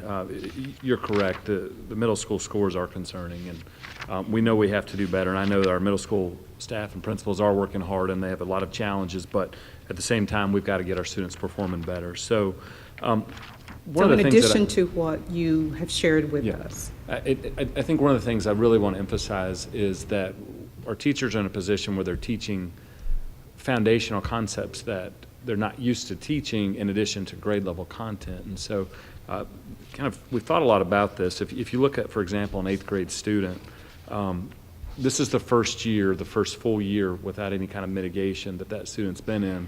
If you go back to last year, there was some mitigation, then there was some real school year. Prior to that, there was the hybrid where they were on campus 2, maybe 3 days a week, and then before that was the year of school closure. So they're not used to normal school, and this is kind of the first time they've had a chance to do that. And I think that makes those foundational skills, there's just developed some gaps. And so a big part of that is implementing structures and resources like the Sunday system, like emphasizing fidelity to the curriculum. We bought a good evidence-based curriculum last year. And the first year is always difficult with implementation, but we've started to see progress. As I said, it's incremental, but there's still progress. We've got to go back and look at that and see where those gaps are formed, where we started to see improvements, and that comes with really breaking down the data from our benchmarks and our SOLs. The other thing we've got to do is we're going to look at our writing. We've got to really think about how to create a plan where there's consistent, effective practices for writing in all of our classrooms. And quite honestly, that starts in elementary school. Our kids have to be better prepared as they go to middle school to get those scores where they need to be. And so there's a lot of areas, but for us, it's just really consistency, as I shared earlier, learning how to differentiate and really meet the needs of individual students, letting that data guide their instruction, adding some supplementary curriculums which are going to build some of the foundational reading skills, and again, just a consistent writing plan that's going to help all of our students improve. In regards to reading recovery programs, are we using any aspects or doing anything in regards to that particular format? So, like as a remedial program? And helping our students who are struggling. Well, we have remediation budgets that schools use individually, so we leave a lot of that to the principal's discretion. So that could be bringing in another staff member or someone, a teacher in the community to provide that targeted remediation. The Savas has a lot of even remedial portions to their curriculum. And so one of the things that we're doing now is for those that are going to summer school, the summer remediation program, we're going back and looking deeper, and we're finding out lessons that need to address some of those skills that have been lost. So we're hoping to develop a mentality during summer school where students are better prepared for that next grade, where they have a better skill set moving forward. So there actually is a reading component, a remedial component, so we want to make sure we understand that better and use that to the fullest of our abilities. In addition, and I feel like I'm repeating myself, that Sunday system builds the foundational reading, and that's what we're seeing is when you get to middle school, you're reading for comprehension, and you're expected to continue to progress. But if you don't understand or you don't have the basic foundational skills, it's going to be a struggle. So we're laying the foundation as we're kind of building, and that's just so challenging for the teachers right now. Sometimes at the middle school level, those students tend to really connect with their peers if they're struggling, say if they're a student that's in need of some support, and pairing them with a student who is excelling often can be helpful. So I'm just curious if there's been any consideration in utilizing some of our high achievers at the high school level in supporting some of these students at the middle school level with their reading. Principals have not discussed that with me. I can't say they haven't discussed it at leadership team meetings, but you're correct. That is a great strategy. I appreciate the suggestion. I would also like to say we've been looking at some other data that we feel is a huge influence, and that's absentee data. We have significant numbers of students who are truant, especially at the middle and high school level. We've processed many cases this year, and Sherry Ayers and I are going to meet with Judge Ayers and Judge Harrison on Monday to discuss how to get our kids more engaged and how to connect our schools and our families to see the importance of being in school on a regular basis. And we're going to try to take a more proactive approach. And a lot of it boils down to engagement in the classroom, relationships with teachers, wanting to be in school. I think we have a lot of students through the pandemic who were able to say, I'm not feeling well, so they got to stay home. And so it's really changing that mindset of, you can come to school and we're going to work through that. But we have high truancy numbers, and that is concerning for me because I think they're missing a lot of instructional time at the middle school. And as we've discussed as a team, there are strategies for remediation, but we also have to get them there for the instruction. So we're also focusing efforts in truancy and just, discipline and getting them focused and staying in the classroom.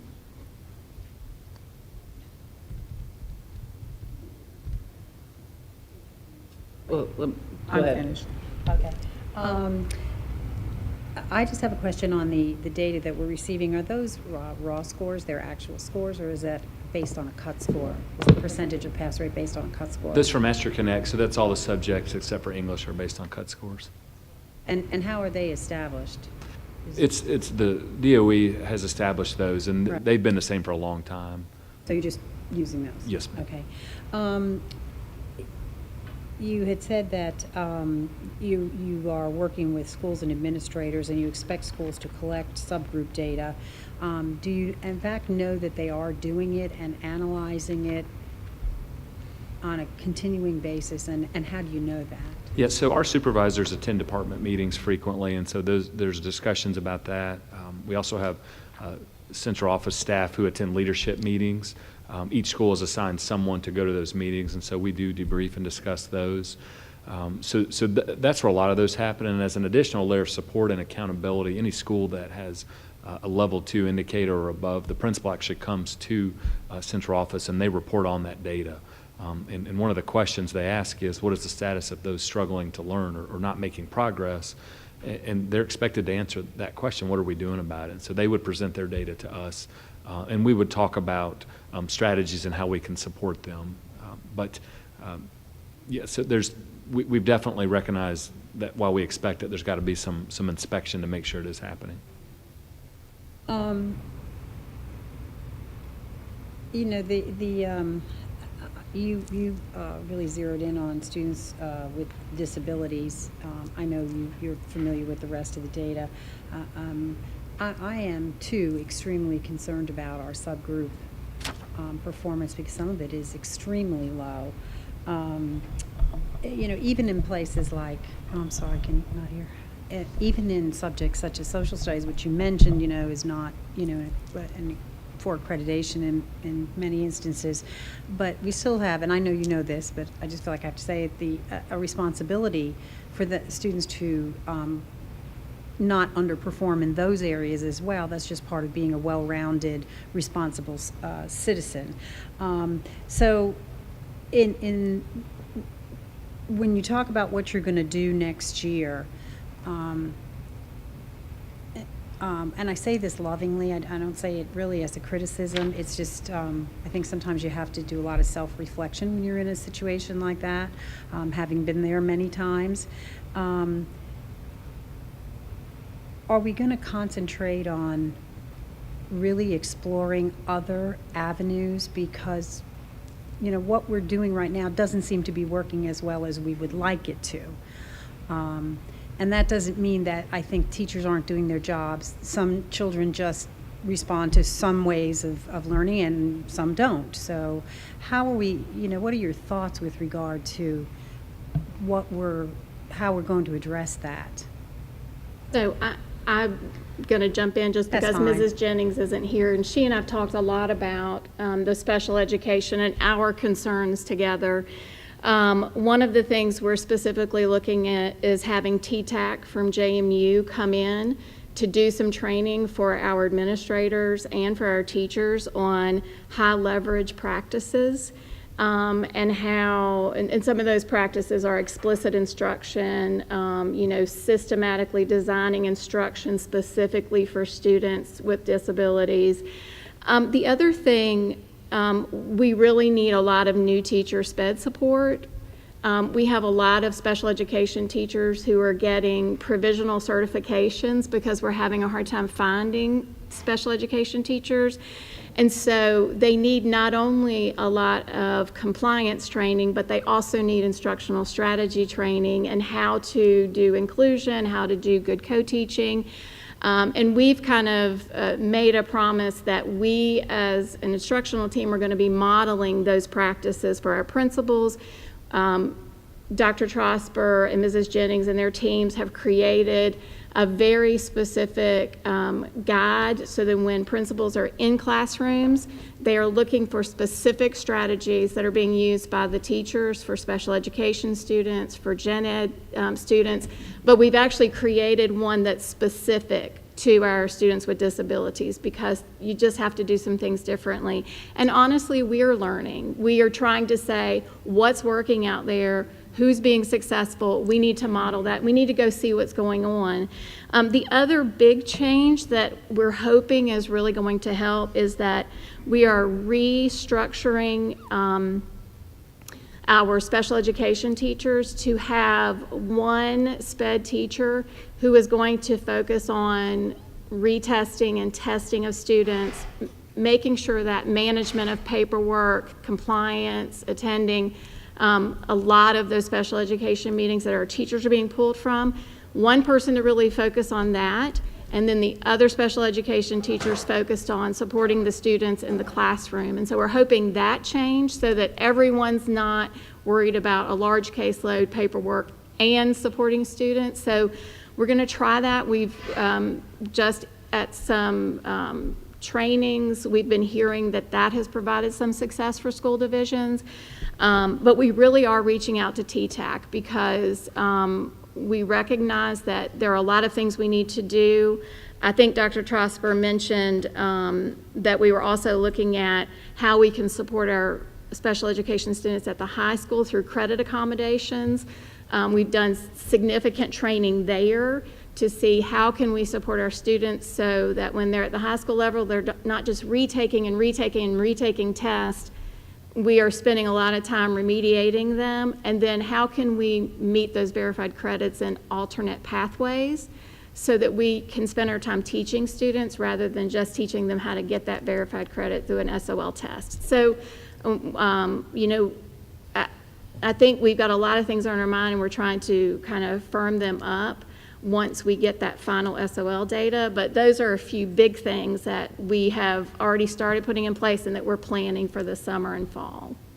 Okay, and just one more question. Sure. When, in making these changes, I know you know how important it is to have it out there, not the day before we start school again. So what is your plan for that so that teachers have a chance to process it, digest it, and figure out how they're going to apply that in their classrooms? Are you speaking about all of it or just a piece of it? Or we've already started training on the credit accommodations, not only with our teachers, but our counselors who also, and our testing coordinators too, so we're supporting one another. We've already identified those teachers who will be kind of guiding the paperwork, compliance, because we want those to be veteran teachers who understand that. So we've already started having those discussions with those teachers, those principals.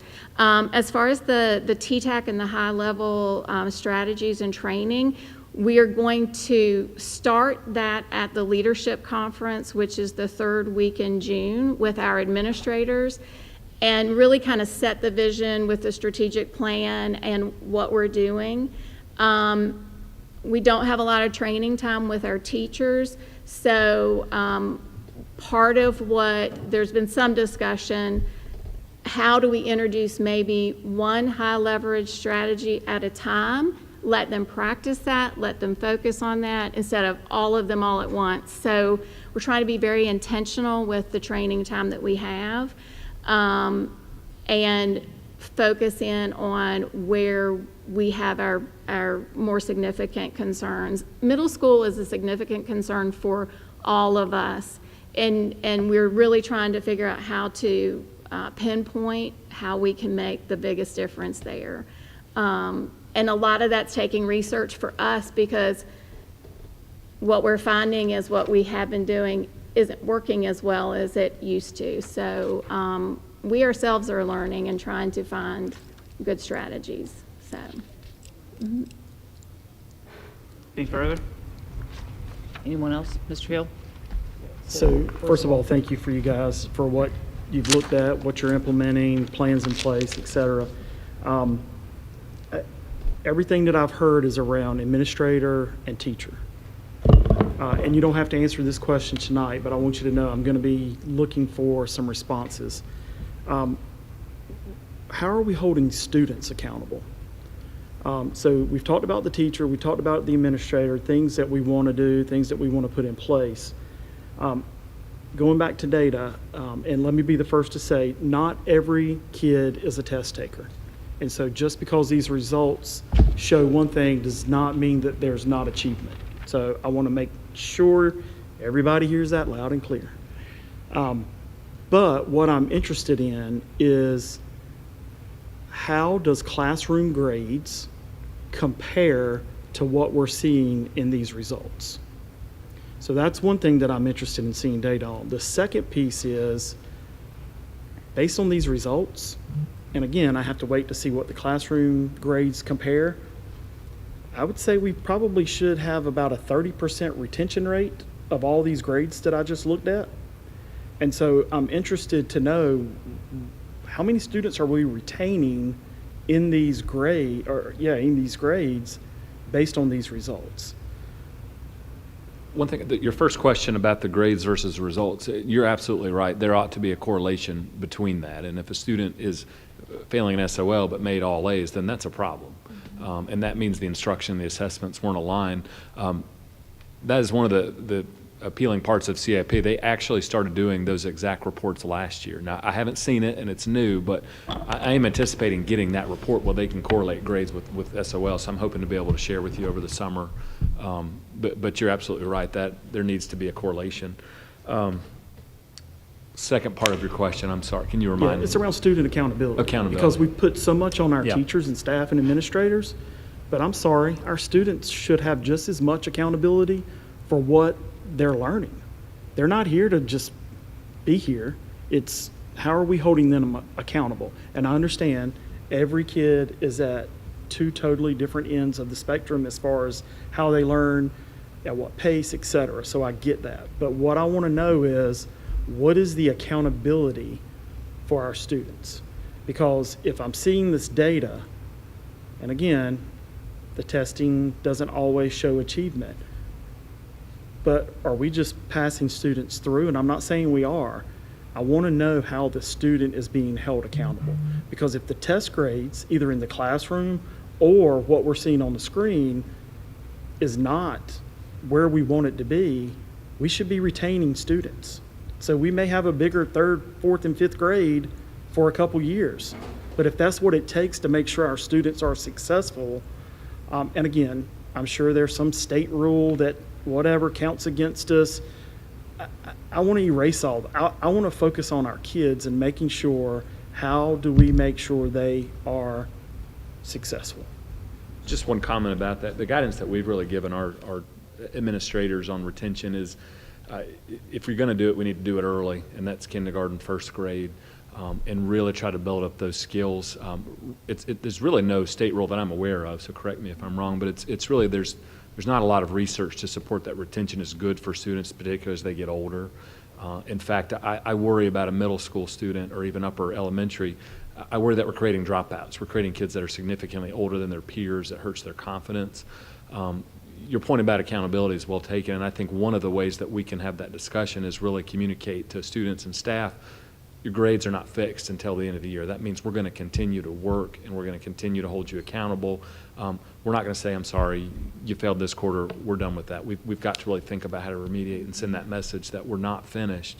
You didn't get it today, but we're going to continue to work until we get it. So retention can be a good tool, but I do worry research shows it's not necessarily effective, especially as they get older. So, but what's not effective? Retaining someone back in a grade? Retention of a student, holding them back. So yes, if sir. they're not getting what they should be getting in fourth grade, studies show that it's better just to pass them to fifth grade?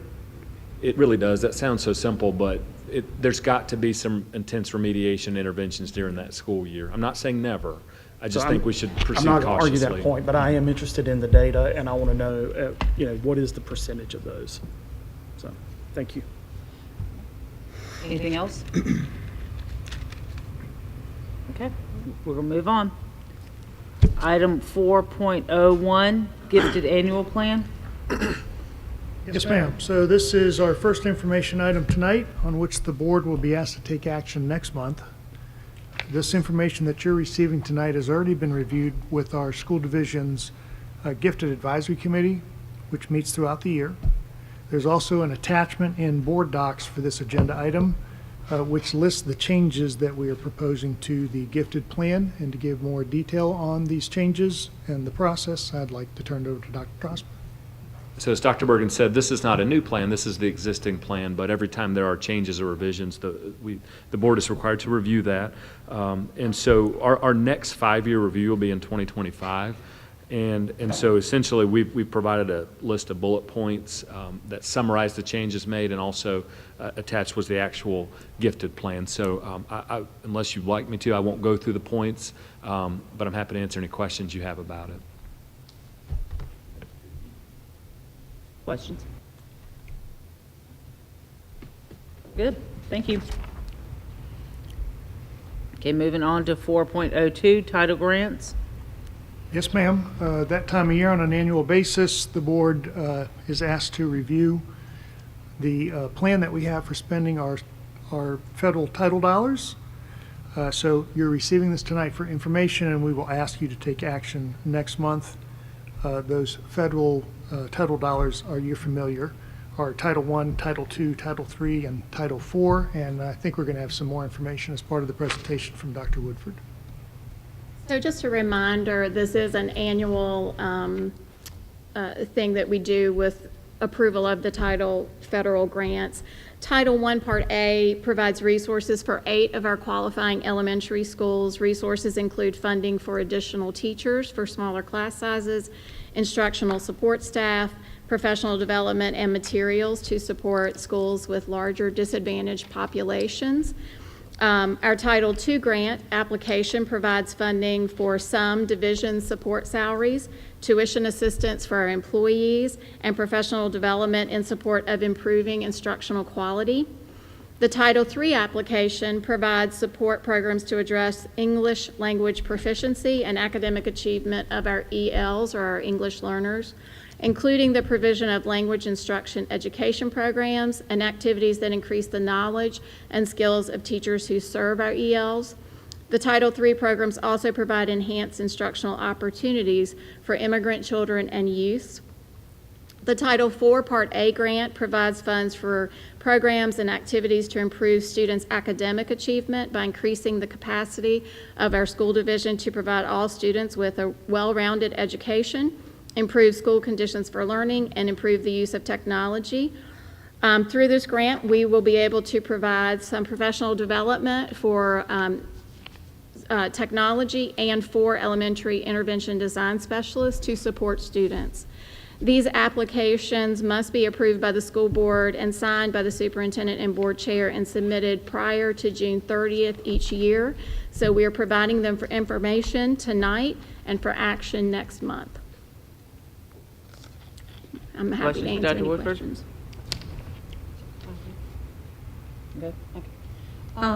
Dr. Woodford, in Section B, Program Overview Continued, I'm sorry, I don't see where the page numbers are on this. In my computer program, it says 6. Are we in the Title I, Title sorry. I? Okay. I apologize. In that particular, again, Section B, Program Overview Continued, it talks about the historic underperformance of students, including disadvantaged students with disabilities and English learner students as subgroups. But our African American community also fits in that, or do they not? And can we add them to that? We could add that. Mm-hmm. Okay. I also want to say it was a very well constructed grant. So please, Dr. Eisenhower isn't here, but she really did an excellent job with that. In Section B3, I'm interested, how many family engagement activities were there this year? If I remember from last year, I want to say they were going to do 2. They were required to do 2, and some schools did more than that because they were so excited to be back at family engagement activities. I could put together a list with Dr. Eisenhower's help and send it out, but at least they had a minimum of 2 they were required to do and use funding for, but some did more than that. Are we going to continue to try to do more of those so that there's hopefully at least 1 per quarter? Absolutely. And we also want to tie some family engagement opportunities into truancy and other aspects that, not just our Title I, but supporting that in all of our schools and working with our PTAs. So, yes. Objective number 1, again, I'm on page 8 here. It says 80% of the students, let me see here, hold on. 72% of the students in grade K through 5 are meeting it, and by the end of it, 80% of the students in grades K through 5 not meeting the PALS benchmark in the fall will show measurable progress. Do we know really how many students we're talking about? I'm sure Dr. Eisenhower does. Okay. But off the top of my head, I don't know. Objective number 2, hold on just a second. Who's providing the structure, agenda, objective?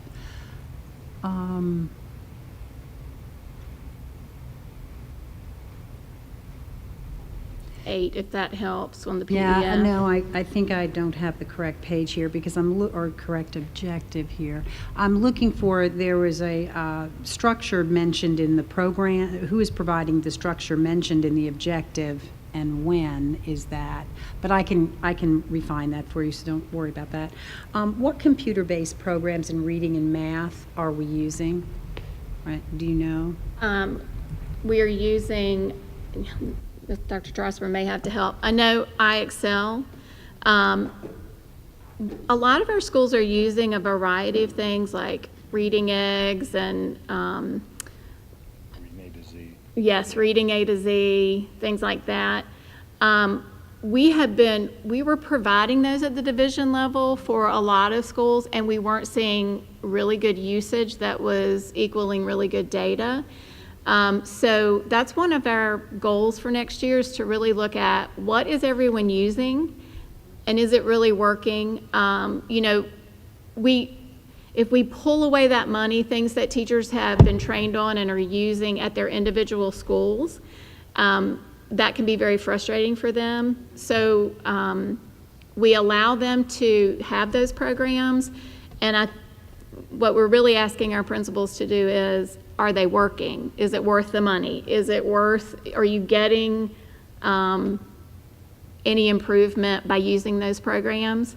And also being really smart about how much time kids are on those programs on their computers, rather than just engage face-to-face with people in person. I think I'm so glad to hear that, because I think that's really important. This is $1.547 million. Yes. And I think we need to be sure that whatever it is we're using, and I certainly don't mean to insinuate I know what you should use or shouldn't use, but whatever it is you're choosing to use, is it worth the money that we're paying for it? There have been programs in the past that really weren't worth what we were paying, and we finally let them go. Right. Another question is, I see SFA initiatives and some SFA allocations here, so we're not all using the same reading program? We are using the same reading program. There are a lot of pieces of SFA that we feel are really good for remediation and supplemental programs. The DOE is just finishing out phase 1, and they are starting to go into looking at supplemental and remediation materials, and then they'll give us an approved list. So we've had so much training with SFA that, and we still have a lot of materials. We are still supporting some of that for remediation, but it in the same main reading core program? Yes, ma'am. Okay. Everyone will. With fidelity is our goal. Yes. I just want to say, too, the section on reduction of exclusionary practices, and I know this is Ms. Robertson's little baby, and I just want to say thank you to all the IDS people and the counselors and the social workers and the school psychs, because the nurses, I just don't know what we would do without these interventions, especially with kids coming off of the pandemic and all of the problems they're bringing with them, and trying to regulate them enough so they can be instructed and be successful in the program. So thank you so much. That was a really nice section of this grant, and I just really appreciate all the work I know you've put into that, and please convey to your teams, plural there, how much I appreciate that, because having been in that situation, we just don't have all the answers. I know you all don't have the answers either, but together we have way more answers. So thank you for that. Are all the Title I schools, Dr. Woodford, specifically aware of their Title I allotment? Like they know they're getting, I don't know, $252,647? They have their estimates. We have not had the Title I grant very long to work on, so a lot of it we're basing on last year's allotments.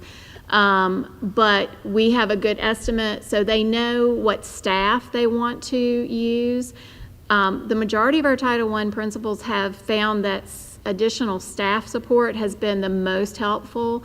And then we will get a more detailed budget once we get the actual allocations from DOE. But we have given them an estimation so they can do their staffing pieces. Okay, and do you require them to submit a budget to you with regard to how they're spending those dollars? Yes, ma'am. They submit that to Dr. Eisenhower. Okay. Yes, All right, thank you so much. And again, please tell Dr. Eisenhower it was very well I written. will. Thank you. Anybody have any questions for Dr. Woodford? Okay. Dr. Woodford, so make sure I'm understanding this right. There's 8 elementary schools that are Title I, Yes, sir. and it's 1 point some million dollars that they're getting. So yes or no, I'm assuming that those 8 elementary schools, because we're dumping 1.45 extra million dollars into those 8 schools, smaller classrooms and more head count, they're outperforming our other elementary schools. Is that a correct statement? No, that wouldn't be 100% accurate. No. Okay, thank you. Mhm.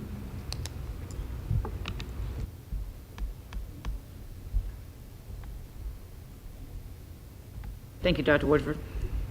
Moving on to 4.03, Superintendent's designees. Dr. Bergen? Yes, ma'am, this is an important and obligatory annual requirement of all school boards.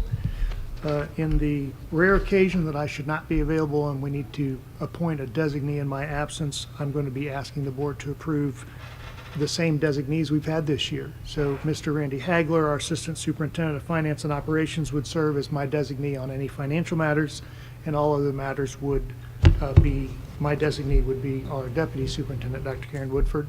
Just sharing this with you for information tonight, and I'll ask for your support of that through an action item next month. Questions for Dr. Bergen? Okay.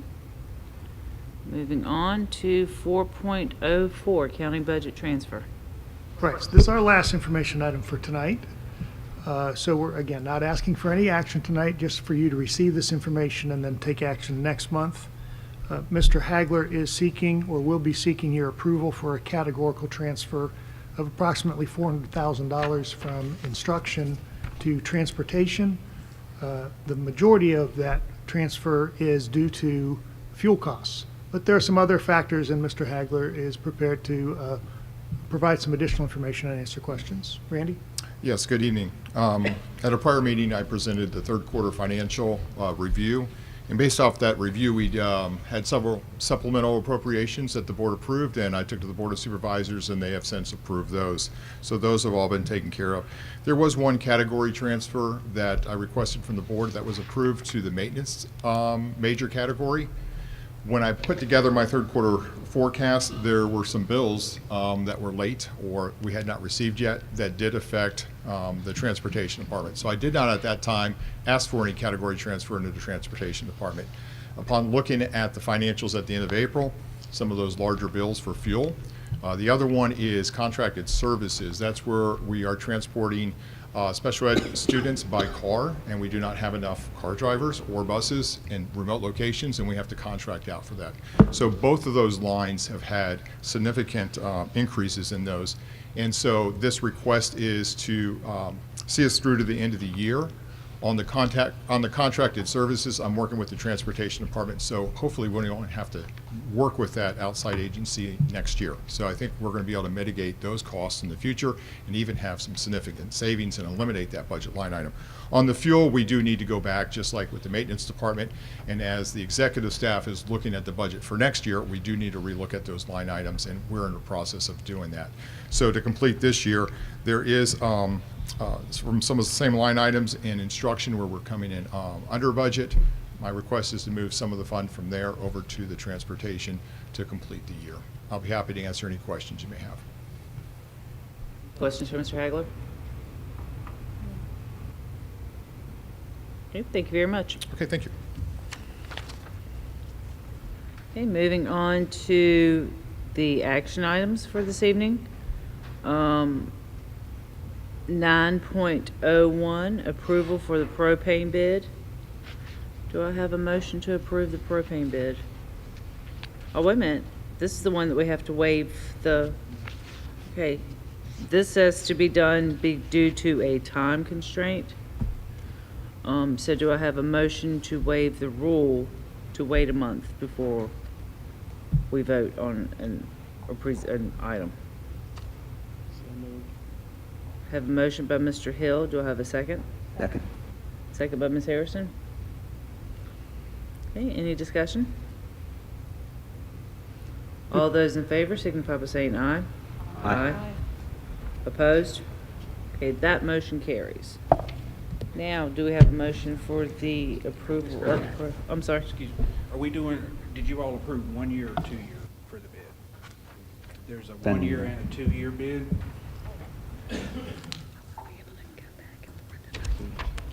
It's the same price for both years, just so I can let the vendor know which one you would like to proceed with. So, if we were to approve the 2 year and the prices drop, are we locked into that 2 year? We're locked into the 2 year price. So we cannot renegotiate? That's my understanding, is that we're locked into the contract with them. It's a fairly favorable price right now, $1.17. Currently, rack price, we're paying $1.51 a gallon.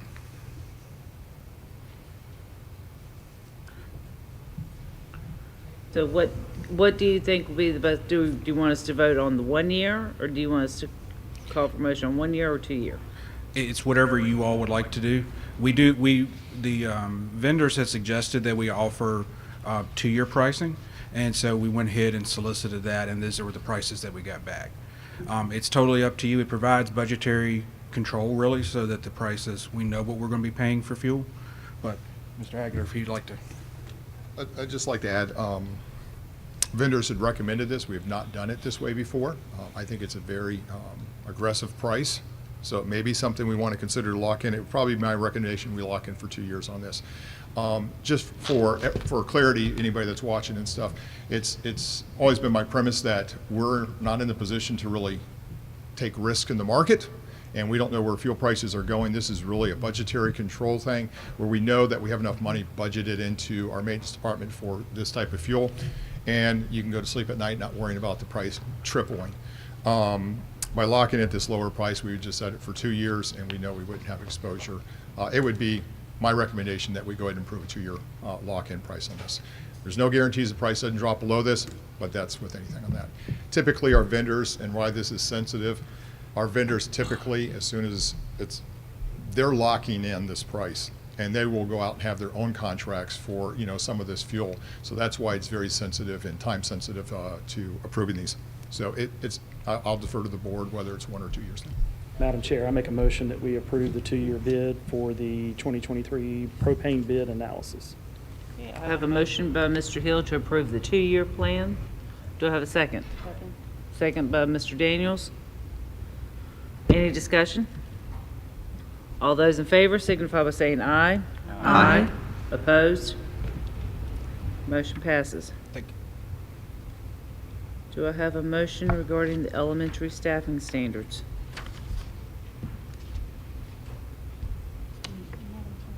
Be opportunities for questions. Well, if we do the motion, I always call for a motion, a second, then discussion.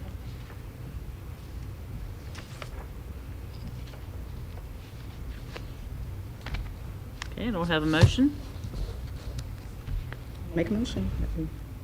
Okay, have a motion by Ms. Harrison for approval of the staffing standards.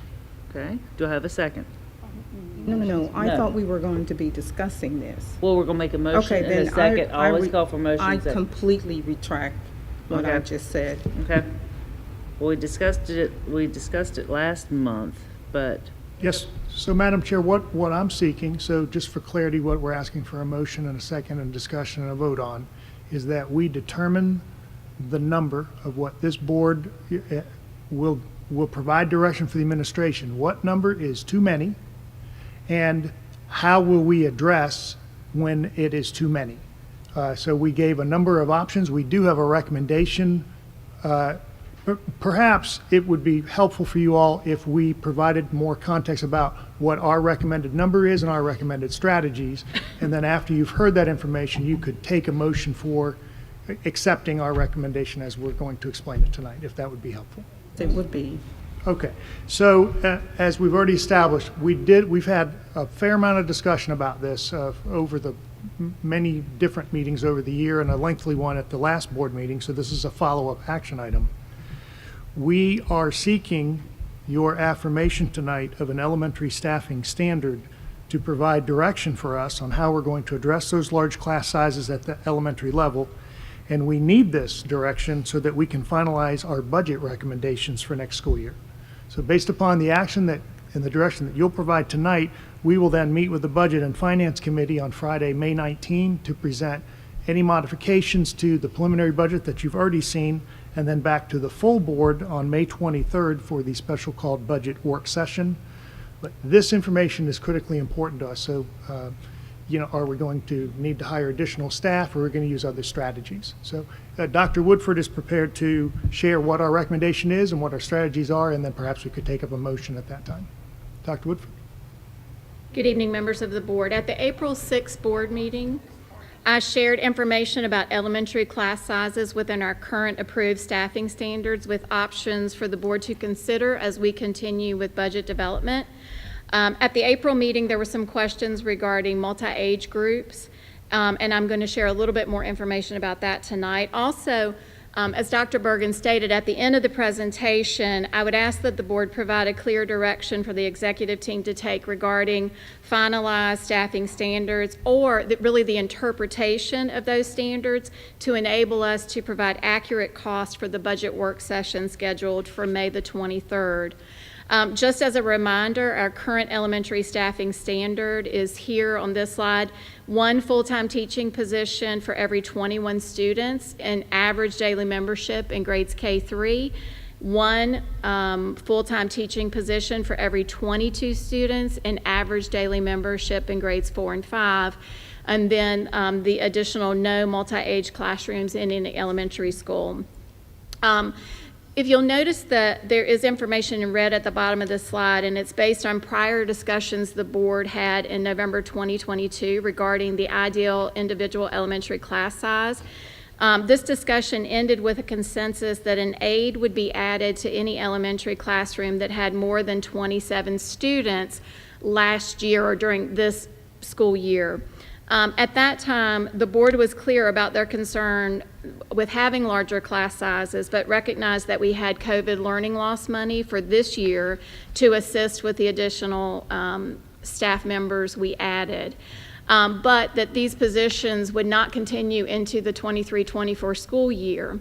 At the April board meeting, I shared calculations for no more than 26 students in the classroom. However, when I reviewed some of that information with Dr. Calvert from her presentation, I realized she had based her calculations on 27, no more than 27. So I've adjusted those numbers in the next slide, and I just wanted to be transparent about that.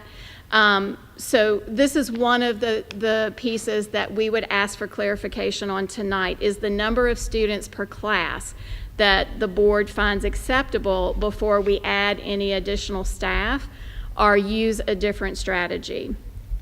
So based on the approved staffing standard, there will be impact to the draft budget presented, and there may be some adjustment needed so we can finalize the budget. Last month I shared 3 options that the board could consider to balance our school budget. Use the standards of quality from the state of Virginia to determine staff allocations, fund more teachers in the final budget, or consider looking at policy JCD, which is zone transfer request informations, or revocation of zone transfer request. I've also added the reconsideration of multi-age groupings, as this was briefly discussed at the last board meeting. So again, our first option would be to look at SOQ funding levels, and just as a reminder, this is what we talked about last month. Our staffing standards are much more favorable than the state SOQ standards.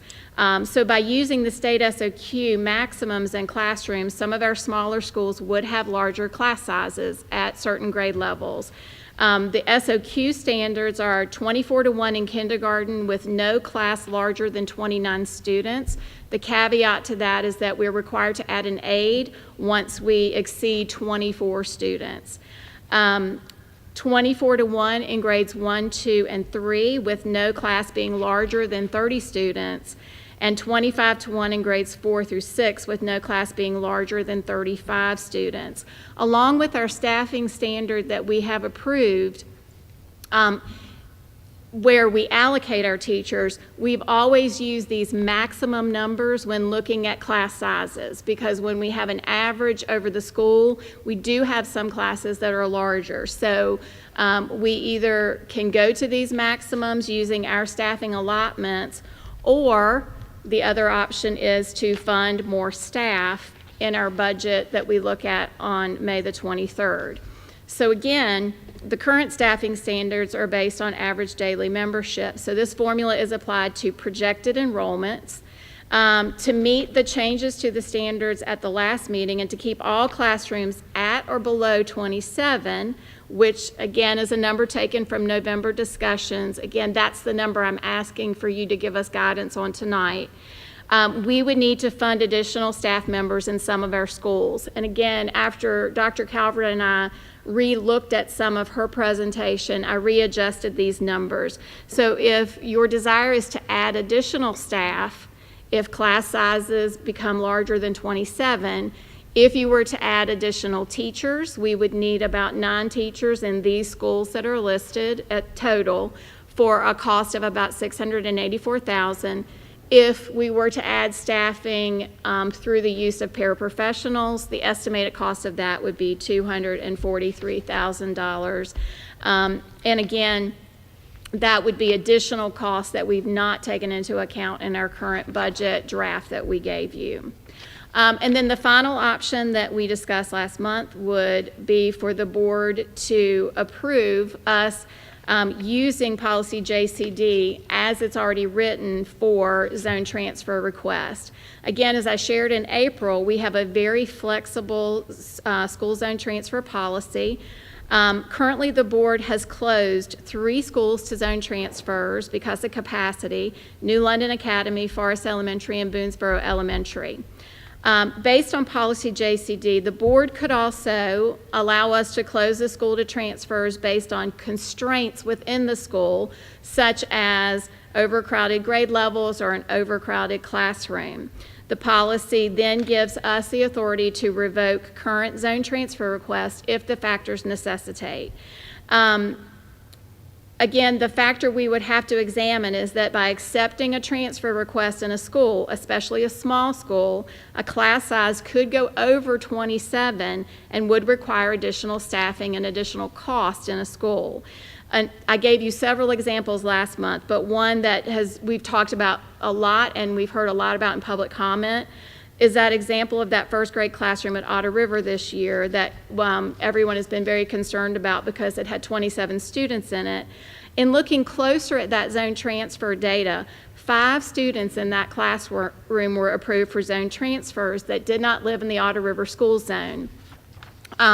So if we would have invoked policy JCD, and we would have revoked those 5 zone transfers, we would have had a class of 22 students, which is more acceptable, I think, to parents and to the board. So that's an option. There's also been some board discussion about using multi-age groupings to address some of the class size issues that may occur. Note that I'm using the term multi-age groupings instead of a multi-age full classroom. This is because we would consider grouping students into smaller groups throughout the day for subjects like math and reading, but possibly larger groups for other content and resource times. If you choose to allow principals and executive staff the flexibility to consider using multi-age groupings if needed, we would only use it when absolutely necessary. There is some varying research from the Center for Evaluation and Education Policy that looks at multiple research studies.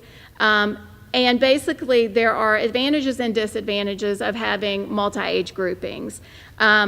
You can address a variety of skill levels with students in different grade levels by having a age grouping.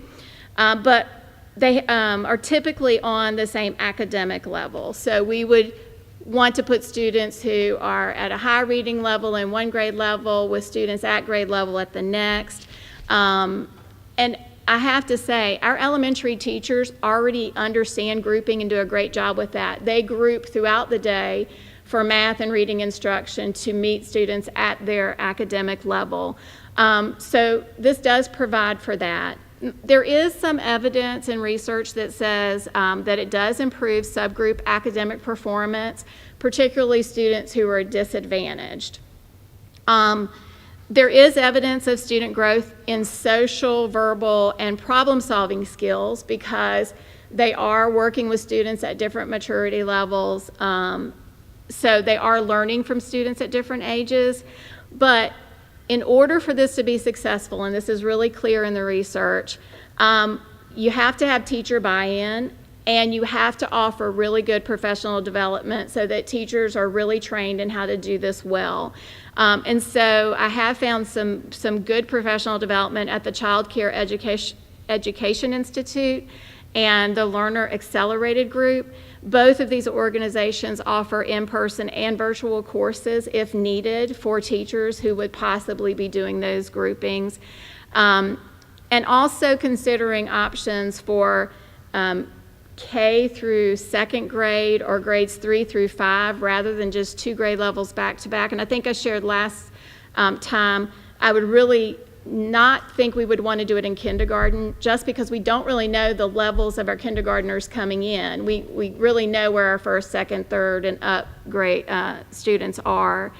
One of the biggest disadvantages of multi-age, and this is definite a constraint, is that multi-age tenants are difficult to match to our graded school requirements. So we have second grade textbooks, we have second grade SOLs, we have second grade high stakes testing.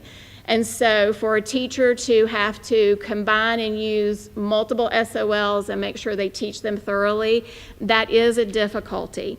So I would say that we really would use multi-age groupings, as a last resort. So I just want you to know that we do see the potential risk, and we also see the potential positives of that.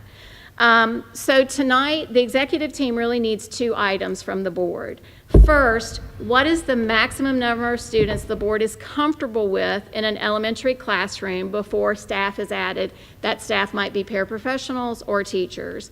And then number 2, considering the options we've provided, what are your priorities on how the executive staff should address class size issues that may occur? And again, I'm specifically talking about our smaller schools. We see this more in our schools that are smaller because we just can't spread those resources out as much. Our staff, the executive staff, we have discussed this. We've discussed the options in detail as we've planned and looked at balancing our budget for next year. So I'm going to just offer you some recommendations that we think might be helpful. For maximum number of students that you would be comfortable with, we do feel in grades 1 through 5, no higher than 27 students. Obviously, with kindergarten, we would add an aide, so that's really a moot point at 25 students. You could give consideration to K3 being no higher than 27 and grades 4 through 5 no higher than 30, just because older students may be able to handle that better. I'm just giving you that thought. Our recommendation really has been no larger than 27. And then considering the options provided, your priorities, we feel like the first option, revocation of zone transfers, may be the cleanest in the sense of we can get some of our class sizes down to where it would be acceptable for the board. I am not talking about revocation of every zone transfer in every elementary school. We're only talking specifically about in classrooms and schools where it's causing us to have to add additional staff and put more money into the budget. So we would look very specifically at schools and grade levels. And then the second option really looking at larger student-to-teacher ratios that match SOQs, which has basically been what we've been doing. We've said, you know, the SOQ says you can have up to 30, and we have kind of used that as our gauge and our mark before. The only reason that's different now is because of the board's concern about this in the fall, that we are kind of bringing it back to ask, do you want us to use the SOQs as our maximum guide or not? Third would be multi-age groupings. And again, multi-age groupings would only be when necessary if we were to use the other two options first. And then last would be adding more money to the budget by adding staff. So that would be our recommendations as an executive staff. And I'm happy to answer, or any of us are happy to answer any questions you might have. I did send a Wednesday memo with some information about transfers in and out, some of the information we discussed last month that I thought maybe it would be helpful for you to have to look at.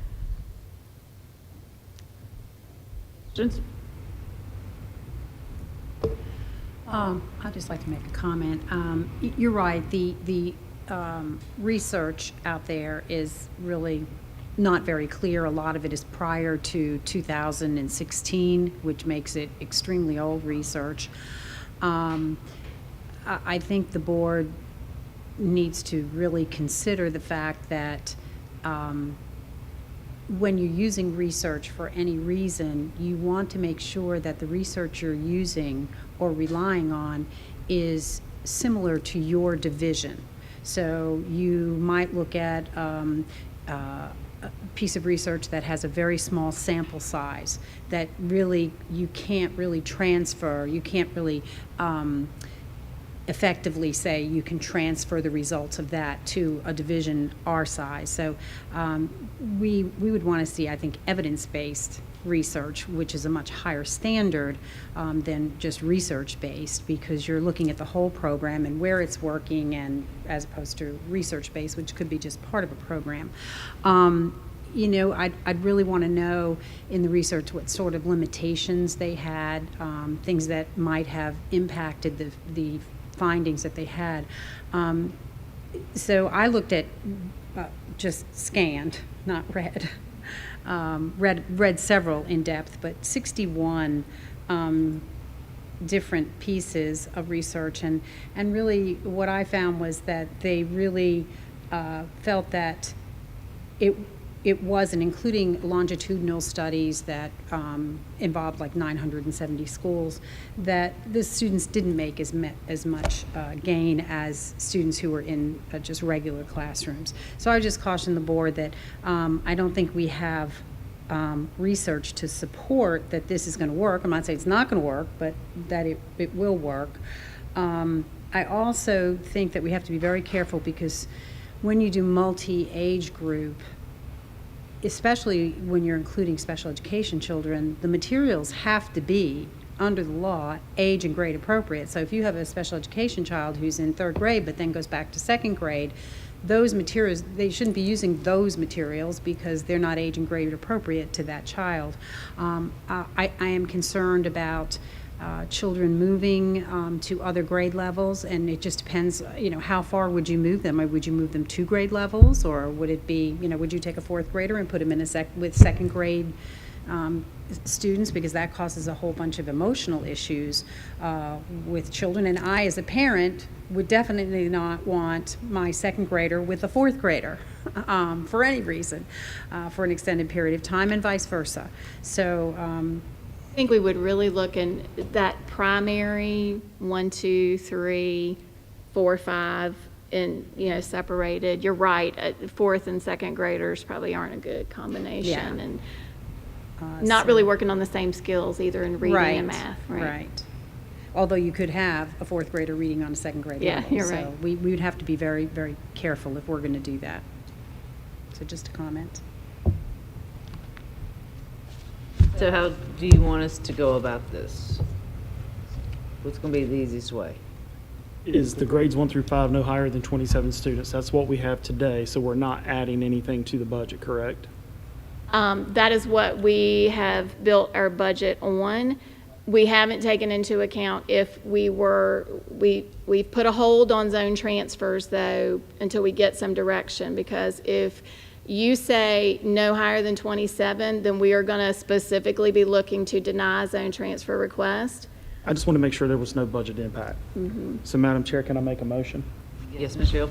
All right, so I make a motion for the elementary staffing standards that we take the recommendations of grades 1 through 5, no higher than 27 students, and that we implement the revocation of zone transfers and give that authority to the admin. I have a motion by Mr. Hill. Do I have a second? Second. Second by Dr. Mealy. Any more discussion? All those in favor signify by saying aye. Aye. Opposed? Motion carries. Moving on to 9.03. Do I have a motion regarding the policy update? Madam Chair, I make a motion that we approve the policy updates presented at the April 6, 2023 board meeting. I have a motion by Mr. Hill. Do I have a second? Second. Second by Mr. Nelms. Okay, any discussion? Yes, ma'am. Sorry, you go first. Okay. Or whoever you call. I do have. Go ahead, Ms. Harrison. A discussion here. Madam Chairman, you know, we have heard from so many members of our community, as well as our teaching staff in particular. And the one area that I am concerned about as it relates to the SOLs is that we have SOLs that certainly our teachers are obligated in which to teach and to carry out. And those SOLs, many of them, certainly make mention of gender, identity. And so I understand clearly how the teachers feel if we don't make this clear for them. And I don't think that the policy as it stands now, the wording that is being used, is truly clear for our teachers. And so I would ask that the board remove INB at this time for further examination, discussion, and revision. That we pull this out at this time and revisit it, looking at those SOLs that certainly could be a conflict, confusing for our teachers to be able to deliver instruction and meet that particular SOL. So that is my suggestion and recommendation, that we pull INB out at this time. So we have a motion and a second on the floor to approve all of them. Now you're asking to separate I and B. Yes. So I need to have the original motion withdrawn to be able to separate it. And so that motion is not going to be withdrawn. He's not going, the motion was already on the floor. Okay. Okay. I wasn't here, of course, last month due to a medical emergency, so I'd just like to make sure I understand. You know, in the first page of that, of INB, we say that we're not going to discriminate. I'm not going to read the whole thing, but we say we're not going to discriminate. But yet, we do that on the second page by saying that we can't talk about a person's gender, identity, or sexual orientation. So, how do we come to, help me understand who, I guess the IGA group, help me understand how those two aren't in conflict?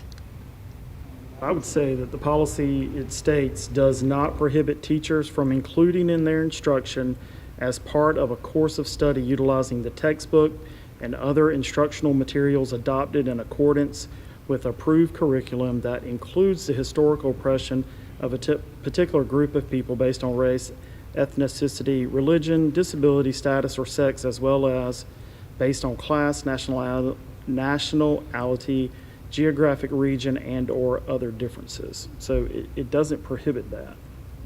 But in addition, teachers shall not engage with discussions, so With students about sexual orientation or gender identity. Sexual orientation is defined as an individual's physical, romantic, and/or emotional attraction to people of the same and/or different gender. Gender identity is defined as an individual's personal conception of their gender. okay, so does that mean, and I'm not trying to be flippant or anything, does that mean I literally can't talk about my husband because that, in that sense, I'm identified as straight? I'm sorry, that's a straw man argument. That Well, is a I'm straw just man asking argument. if Now, you- I get it, but like, we are smart enough to know, and I think we're smart enough as a community to understand that some people have a husband, some people have a wife, some people have a spouse. You can talk about that. What you can't do is talk about, like if you went to dinner, you don't talk about what you do after dinner. And that's where I'm going to leave it.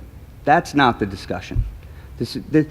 Discussions, but okay. They do have those discussions. Okay, It's been talked well- about here tonight that they were. Matter of fact, I'm a little aggravated, so I'm just going to get something Well, off my I had chest. the floor, excuse me. Okay, I had the floor. okay, I'll wait. I had the floor. You asked the So, the second question I have is, does this policy ensure that our classrooms are safe for all students? And what I mean by that is, are they safe for all students in the sense that if I am struggling with either gender identity or sexual orientation, that no one can talk to me about this? Is that what this means? Schools are for education, in my opinion. We don't need to be That studying. is education. So, in some people's opinion, She's it asking is. the But whether you consider it education or not, the question stands, does it ensure that our classrooms are safe and that, if I am struggling with sexual orientation, that I'm not allowed to talk to my counselor or my teachers, counselors are considered teachers, about that? So yes or no, I think. Is he allowed to answer? Yeah. Okay. Mr. Daniels? Again, we need to be totally focused on our children's education. It is not fair to our teachers and our kids to put them in that position, okay? Our job, our only job, is to focus on their success. Okay, they're bombarded with this stuff on TV and on their phones all the time. We don't need to be doing this stuff at school. If they have questions and concerns, that is their job of their parents, okay? Full stop. Full stop. That is the job of their parents. We need to focus on the success of our kids. 5 out of 11 people spoke tonight against this policy. It's 45%. That's pretty close to the 50% mark that was talked about of kids that are passing or failing 6th through 8th grade math, 6th through 8th grade reading, and just overall division data when it comes to science. You would think that with the grades that we're having, notwithstanding the effort that's going on with our teachers and our staff to try to pull these kids along, that would be what all 40 minutes would always be about. And it's not.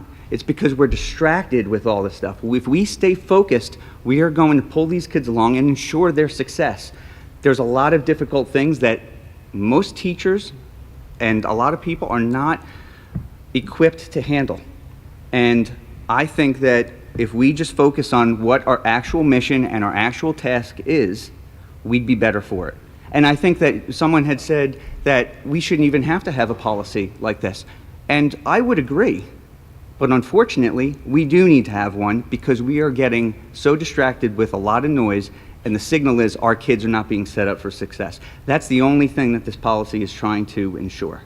Okay, well, I have a question, another question.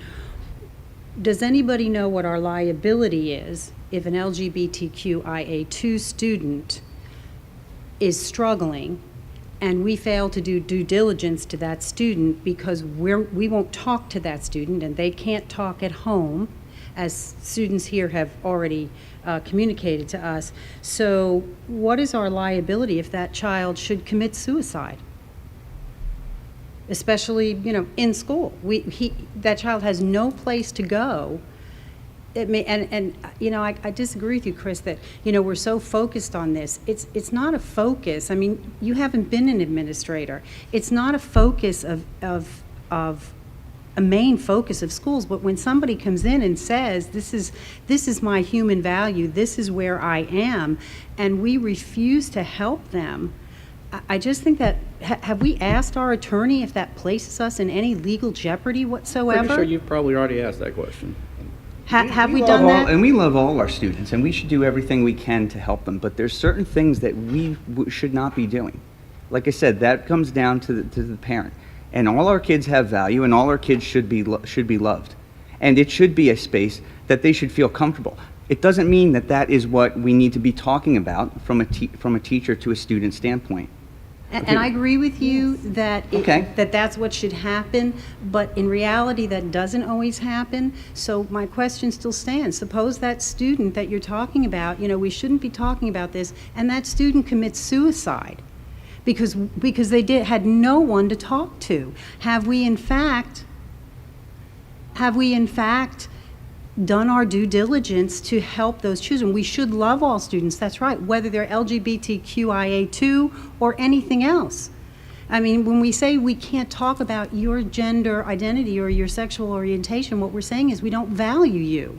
Do we have liability if that same student talks to a teacher and the teacher says the wrong thing and that student then commits suicide? Do we then have liability That would there? be a question we need to ask. So if we advise them the wrong thing, are we then liable? I think that's a So very, then very that's good why we don't question. discuss it. And if a student came to a teacher and said, just in general, I have a problem with myself and I feel like I'm going to commit suicide, what do we do in that situation? Let's take gender out of it or sexual identity out of it. What do we do in that situation?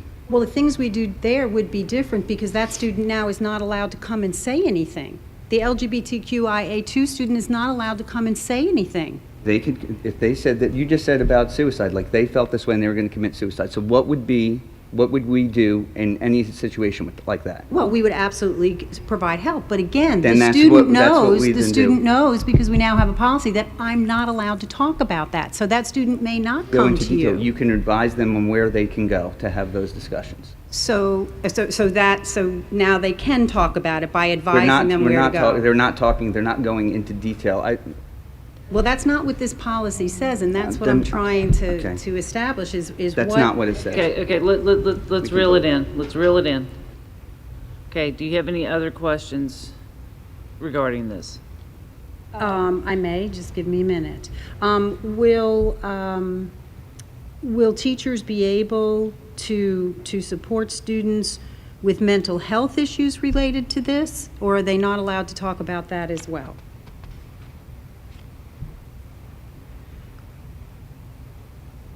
So if the student is LGBTQIA2, do they have, and they're having mental health struggles, are they permitted to talk about that with anybody in the school? I guess we should say, let's slap another label on them for some other label. How would we do it today? Whatever label you want to put on them. So take that piece off and put another label. How would it be handled? What kind of label That's do you the want to put inspection. on it? I don't understand I your. don't do labels. You're the one that does labels. So I'm asking you, whatever label you put on it, how do we handle it today? So how do we handle students today who have issues? With gender identity and sexual No, I said orientation? issues. Any issue that they bring up, how do we handle it today? Well, it depends on what the issue is, because this policy is saying that we So can't. it depends on the label. Well, if you want to say that LGBTQIA is a say label, that. You're putting I words said in if my you mouth. want to say that I'm saying that's fine. All I'm saying is we profess to be non-discriminatory. And we we are. profess, And what we're no, we are saying we are discriminating against these group of people. And that's fine, you can disagree. And we are not providing a safe environment. Again, if I'm an LGBTQIA2 student and people are stigmatizing me, or they are excluding me, shunning me, the very definitions of bullying, and I can't say anything because nobody can talk to me, because why are they doing that? Well, they're doing that because I'm gay. And then we can't get into that. I'm just trying to find out, can we doing get it in into any that situation. discussion? Yes, but not if you're gay. They shouldn't be doing it in any situation. If they're being bullied, it doesn't matter the reason why they're being bullied. The bullying needs to stop. Right, but Full I'm stop. telling you, they're doing it because I'm gay. You don't. That's So they're that's not not allowed a to good say that. reason. That's not a good reason to do anything. Not Okay. good to. Is it? You're just basically saying it's okay that they're bullying because then, No, I'm saying it's not okay that they're bullying, but I'm coming to my counselor and saying they're bullying me because they're making fun of me because I'm gay. She's now not okay, allowed so to we talk need, about we it. need to stop the bullying in that instance then. That's So then all that you they need have to do. talk to students about being gay. How do you stop bullying him? What am I doing? Well, you're making fun of that child because they're gay. Oh, you're not allowed to talk about being gay. Child. That's it. You shouldn't make fun of the child at all. No, when you And then conduct you an can take care of investigation, it. you have to understand why the child's doing it. You just can't say, they're making fun of me. Well, what are they making fun of you for? You know, what are they saying? I just think the policy is completely unclear, and it puts not only students in an unsafe situation, I think it puts a real burden on our teachers. It violates, our ability to teach effectively, some of the SOLs associated with it. How does it affect teaching effectively? If Because they're you're teaching not- based on approved curriculum, how does it affect teaching? Because you're not able to analyze themes that relate to gender equality. That's one. And again, you go back to the discriminatory statement in number 3. Discriminate against kids based on their gender? If, through this policy, yes, I do think you're doing that based on their gender identity. Basing your lesson on gender or sexual orientation. You find yourselves in lessons where you're talking about gender equality. And that if we're not allowed to talk about Is it approved curriculum? Yes. Oh, well, then it's approved curriculum. I think the policy states that you're allowed to teach approved curriculum. So then we'll be allowed to enter into discussion with the student about that, because they have questions. Curriculum, I would say it's in the policy. But if it's personal and Okay. things that they want to go into what they're doing and how, no, No. it's not approved. But they can then talk about gender equality. Okay, great. So teachers, I think it's clear that you Okay, that you can have discussions with students. It's approved curriculum. If it's within the curriculum, you can have that discussion. We vote on this? Okay, let's reel it in. We have a motion and a second on the floor. Any further discussion? I'd like for it to be restated again as to what the policy is now going to read. Is no changes at all. There have but been that no the- changes. But that the teachers, if it's within their curriculum, to talk about gender identity, then they're able to do that if that is a part of the SOL curriculum. Is that correct? Approved curriculum. Approved curriculum, absolutely, which is an SOL. I think we had a teacher earlier today that gave us an example of gender identity being a part, wording being used in an SOL. I just want that teacher and other teachers that I'm hearing from to understand that they can, with this policy, talk about gender identity as it relates to the SOL curriculum that they are teaching. Is that correct? Approved curriculum. All right. The SOL, well, our SOL curriculum is state approved. I have no further comments, and I hope the teachers understand that you certainly can, because it's approved curriculum.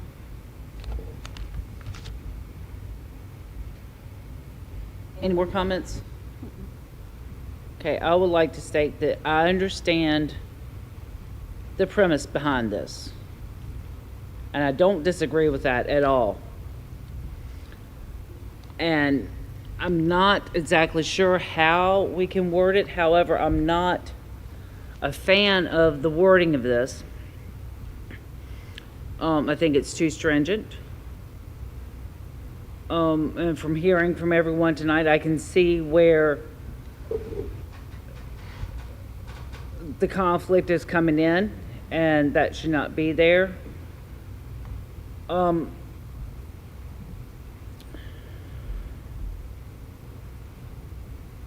There's a song out there I really like. Kid Rock sang it, Amen. And I debate on whether or not I should say this, but I'm going to say it. There is a line in the song that says our nation's race relations have me feeling guilty for being white. Well, the way that this is worded and the way that it's so stringent, it almost makes me feel guilty for being heterosexual because I can't talk about it. And I don't like it. And because we weren't allowed to separate this one from the other one, I don't like the idea of voting against all the other policies because this wasn't separated, but I cannot vote for all the policies to be approved because of this one. So, with that being said, all those in favor of approving the policy update signify by saying aye. Aye. Opposed? No. Ms. Johnson, will you please poll the board? Mr. Daniels? Yes. Ms. Hairston? Mr. Hill? Yes. Mrs. Kirby? No. Dr. Mealy? No. Mr. Nels? It's a tie vote with 3-3, Madam Chair. Okay, and according to the Code of Virginia, Section 22.1-75, procedure in a case of a tie vote, and in a case in which there is a tie vote of the school board of any school division when all the members are not present, which Mr. Holbrook is not here tonight, the question shall be passed until the next meeting when it shall be again be voted upon, even though all members are not present. So would you please put this on next month's agenda? Thank you very much. Just to clarify, Madam Chair, it will have to be all policies as Yes, a ma'am. whole? Okay. Please.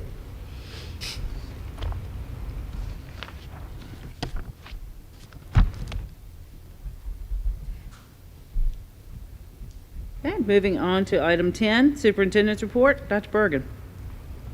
Yes, ma'am. So let me just start. I just think it's so appropriate as we sit here in Liberty High School's auditorium to talk just a little bit about yesterday. I think everyone here is well aware that we had an incident yesterday of concern where a couple of students used a school communication device to communicate inappropriately, which in real time, the school administration, in hearing that communication of concern, couldn't make a determination in that moment in time if this was real or not. And so the school went into an emergency lockdown, a high-level lockdown, and police were called, and there were dozens of police officers who responded some within seconds or minutes. But what I really want to emphasize here tonight is how proud I am of the response of our students and our staff and our administration, particularly here within the high school. I was with Mr. Tucker throughout, everything that happened after that 911 call, and his calm demeanor and his staying focused on task, having command of the situation was just really, really admirable. The rest of the staff followed his lead, the rest of his office staff and his administrative team. He just had exceptional leadership on that day. And the teachers here in Liberty High School had exceptional leadership on that day, keeping the students calm and safe in their classrooms and reassuring them that it was going to be okay. And our central support team did an outstanding work that day. I just want to commend those that are here in the room and others that are not here in the room for their immediate response and support of Liberty High School in creating communications for parents, first and foremost, well, for the staff, the students, and the parents affected in this school. And huge shout out to our law enforcement partners for their immediate response and the thoroughness of how quickly they moved in the span of really an hour. Not only was the building secure and everyone was accounted for and safe, that happened within 10 or 15 minutes. But within not very long after that, through the thorough investigation that the sheriff and his staff undertook, we were able to identify the two students that day, and they can and they should be held accountable for their actions, and that is now a matter for the Commonwealth's attorney. We're now focused on recovery from this, And so we sent a communication to our parents last night, all of our parents, that when these things happen, it's upsetting. It's concerning for children. They hear this, gosh, this could have happened right here in Bedford County, and we've seen too many of these stories across the country. So it obviously triggers concern and anxiety for many. We hope, parents, we were focused today on that for your children and for our staff. As we asked you to, you know your kids better than we do. If you know your child is anxious, just tell us.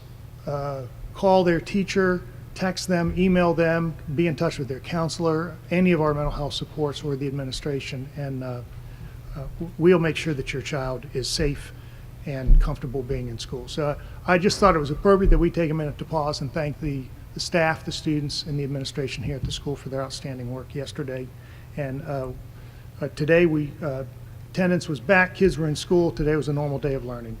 But there will be residual effect, and as kids are feeling anxiety at any time, whether they're in this school or any of our schools, please let us know so that we can assist. All right, with that stated, I'd like to offer some celebrations then, as I typically do. I think you're all aware, and I think it's really appropriate that we start out that this is Teacher Appreciation Week. So we all know the critical role that teachers play in educating and shaping our students. It is that vision, after all. It is our vision, BCPS. It is our teachers who build citizens and promote success. And I would think that everyone up here on the stage and everyone here in the room and everyone listening to this presentation can think of at least one teacher who has inspired or encouraged or motivated them to become the person that they are today. And so I would just offer this personal challenge to all of you. Let that person know. If you're a student or you're a parent or you're a community member and you know someone has made a difference in your life or the life of your child or a child you know, please let them know in this most appropriate time of Teacher Appreciation Week. We're certainly going to do that whether you do or not. So each day this week, our school administrators have worked with their PTAs and other community partners to honor and recognize the daily contributions of our teachers. And we're grateful to each and every one of our teachers for their patience, their passion, their persistence, and the profound impact they have in our students' lives. And of course, it's not just the work of our teachers that make our schools a great place for our students. We're also incredibly appreciative of the contributions of all of our staff, including our support staff members. So if you follow our Facebook page, you'll know that each of our schools has identified a classified support member of the year to recognize their dedication and service to our students, parents, and community. So please make a point to go to our social media channels and review those posts. And we encourage you to leave your personal congratulatory comments there in our social media or reach out in your own way to those individuals to thank them for their contributions. If I can just highlight as a matter of personal pride, I'm delighted to share that the central support team person that was selected by our central support staff is sitting right here in the room with us tonight. Diana Johnson, our school board clerk, has received recognition for the invaluable contributions she makes not only to this school board, but to all of our school division. Thank you, Diana, for all that you do for us.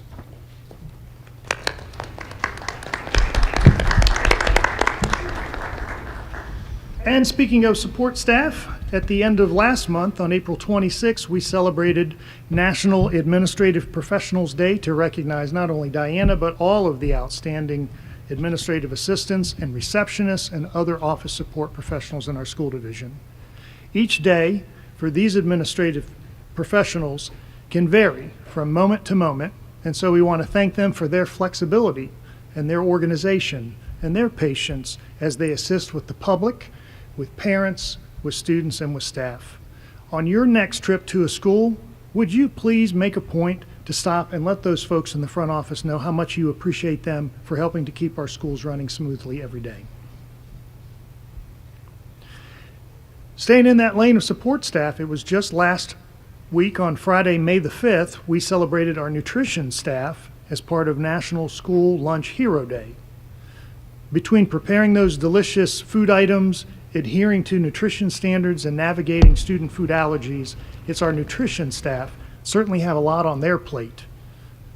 We offer our sincere thanks for all of their hard work, commitment, and service with a smile, And it was my privilege to be able to go out and greet several of our schools and the food service workers, as well as Mr. Hagler and other members of our support team, to let them know in our own personal way how much we appreciate them.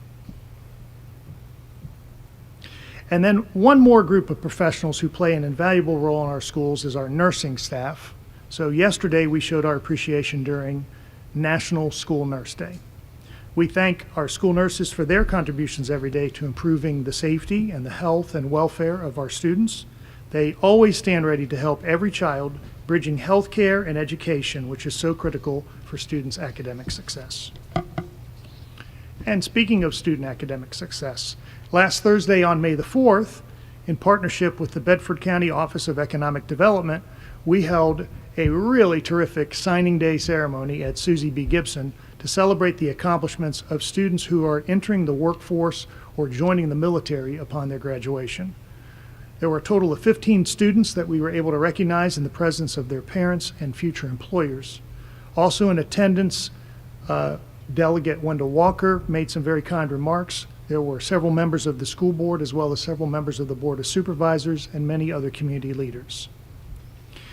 Up here on the screen, this talented group of seniors has worked very hard over the past 2 years to earn their CTE certifications in a variety of fields, including auto tech, auto body and collision repair, cosmetology, culinary, early childhood education, Teachers for Tomorrow, and JROTC. We congratulate each of these students, and I'd just like to remind the board and the community, as the remarks I made that day, we're just so proud of the leading role we play in this region and the focus that we have on workplace and workforce development. We're equally committed to these students as we are to students whose path is to go to college. So we're all about college and career readiness. Right on this next slide, we're going to stay right there in that CTE lane for a minute.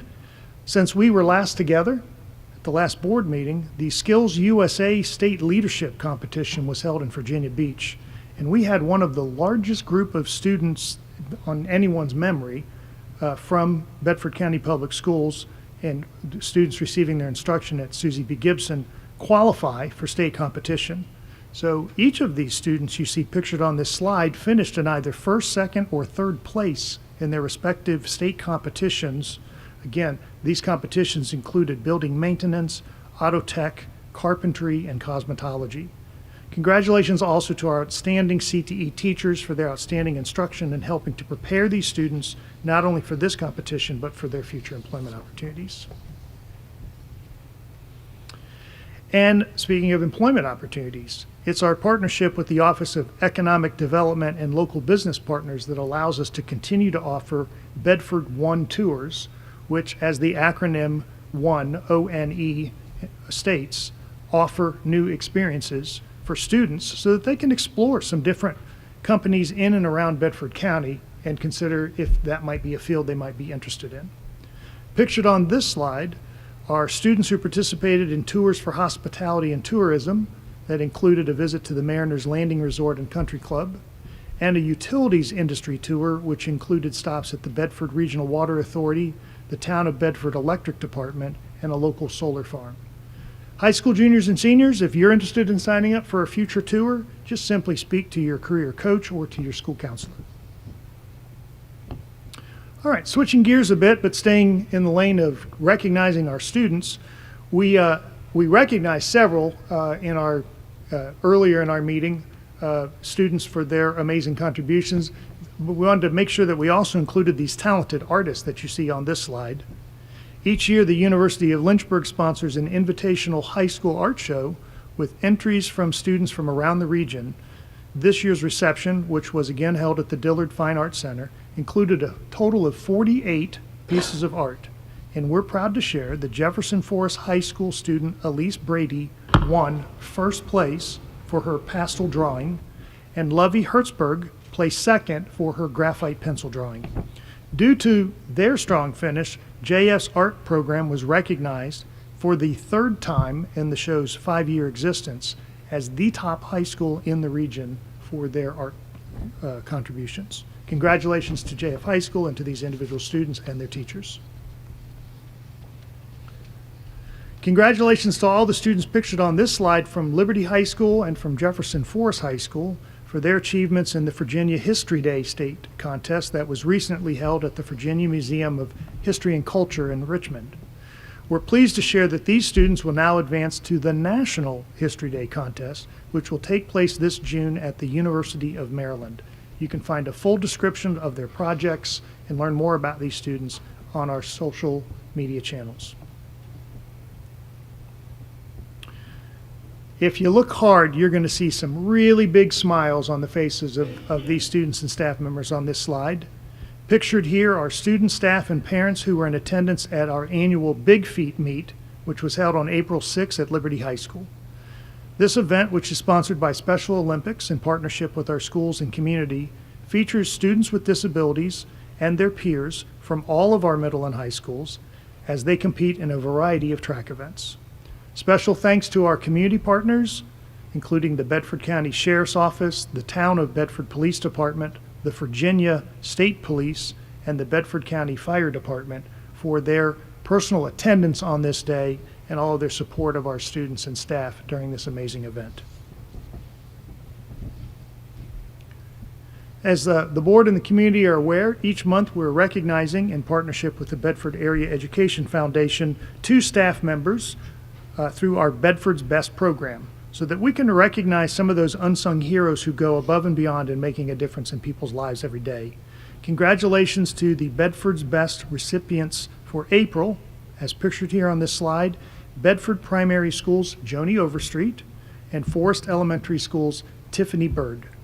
I had the pleasure of visiting their schools and surprising them with a gift of appreciation for all that they do. Once again, shameless plug, if you know somebody who's deserving of this recognition, please visit our website and click on the Bedford's Best link under District News. And finally, here are 3 things you need to know for this month. First of all, parents' interim progress reports were sent home with students yesterday on May 10th, so please sit down with your kids and ask them to review with you how they are progressing in their coursework. Next, per the actions of the school board at last month's meeting, the final day of school has been adjusted for all students and has been moved up. So we're just a couple of weeks away from that now. Final day of school will be on Friday, May 26. And lastly, graduation is going to be held that following day on Saturday, May 27th. Again, we're back to the Liberty University Vine Center.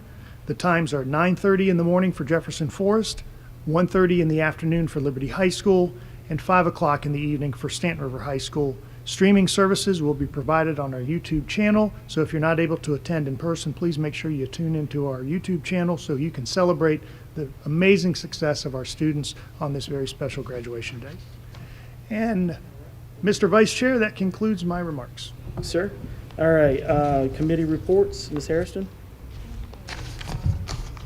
So the facility committee has not met in the last month or so, so nothing to report regarding the facility committee. But I would like to report from the Laurel School. The board met on May the 3rd, and at that time we did approve the 2023-24 school budget with the possibility, again, that there may be some amendments that will need to be made. The school administration team, they're currently conducting interviews for some of the vacancies that they have for the 23-24 year. And according to Dr. Lewis, everything's going well there. She's pleased to report that she does have a pretty good number of applicants to fill some of the positions there, so that's always good news. And then on May the 30th, it's the Laurel School graduation. It starts at 6 o'clock, and we do have 1 graduate from Bedford County Schools. And I do plan to attend that graduation and welcome the presence of other board members if you're available to attend. That's all that I have on the committee reports. Thank you, Ms. Hairston. Thank you. Thank you, Mr. Hill. Okay, Dr. Mealy? Yes, we at the Finance Committee, there's really not a lot of news there because we still hadn't gotten numbers from the state when we had that meeting. So we're going to have another work session on the 19th, followed by the special call meeting on the 23rd. So we should have more information about our budget at that point. And the Roanoke Valley Governor's School had their senior night on Monday, and it was just fantastic. I can't say enough about it. They're so excited to be graduating. They're just their projects that they've worked on are just nothing short of brilliant. I just look for really good things. As those kids walked off the stage, I just thought somebody has the cure for cancer in their head. They're just outstanding individuals. So it was a really nice night at the hotel. And Dr. Woodford was there too. Thank you, Dr. Mealy. Mr. Hill, committee reports? Yes, so IGA, we did not have one for April. I was not able to attend the Gov School due to some family obligations. But what I was able to attend was the Accelerate STEM Academy. Their senior recognition and awards banquet was Tuesday, May 9th. And so many students from Lynchburg City, Appomattox, Alta Vista, Bedford, Amherst, all around Campbell. Great group of students. And I have to give a shout out to Christopher Wiley, Chris Wiley. He's one of the soccer players over at Jefferson Forest High School, but he was named STEM Student of the Year. So that was pretty awesome for him to be able to represent Bedford County. So that's all for my committee reports. Thank you, Mr. Hill. Mr. Nelms? Let's see, CT committee, we met on April 20th, and then of course you've seen the slideshow about the CT signing day. Our next meeting will be May 18th, and then I'll give you an update on what we have. Thank you very much. Mr. Daniels? Nothing to report. Okay, well, I generally tend to start at the same end for comments. Mr. Daniels? First off, I'd like to say Happy Mother's Day to all the mothers out there and the grandmothers. I don't think you ever get a day off as a mother or a grandmother, and just want to let you know that we appreciate you. That's for sure. It's a sometimes thankless job, but it's one that, well, none of us would be here without. So thank you to all the mothers. A major thank you does go out to Bedford County Sheriff Department, our police department, first responders, and teachers and staff here at Liberty High School for their professionalism and swift response yesterday. We have some really good people in our schools that were calming kids down. They were praying with kids, offering comfort and calm. It's a scary situation for sure, and I know that parents were thinking, I know what they were thinking because I was thinking the same thing. It was definitely scary. I think ultimately what we saw yesterday is that decisions have consequences and that there is accountability. But I also know that the citizens here in Bedford saw the best of what this county can be. I think it's important to note that the physical safety of our kids and their education is truly what is most important. That's the signal. Everything else is noise and distraction. April and May, I like to always make donations. I like to say what they're going for. I'll also say if anyone has any suggestions for June, I'm all ears.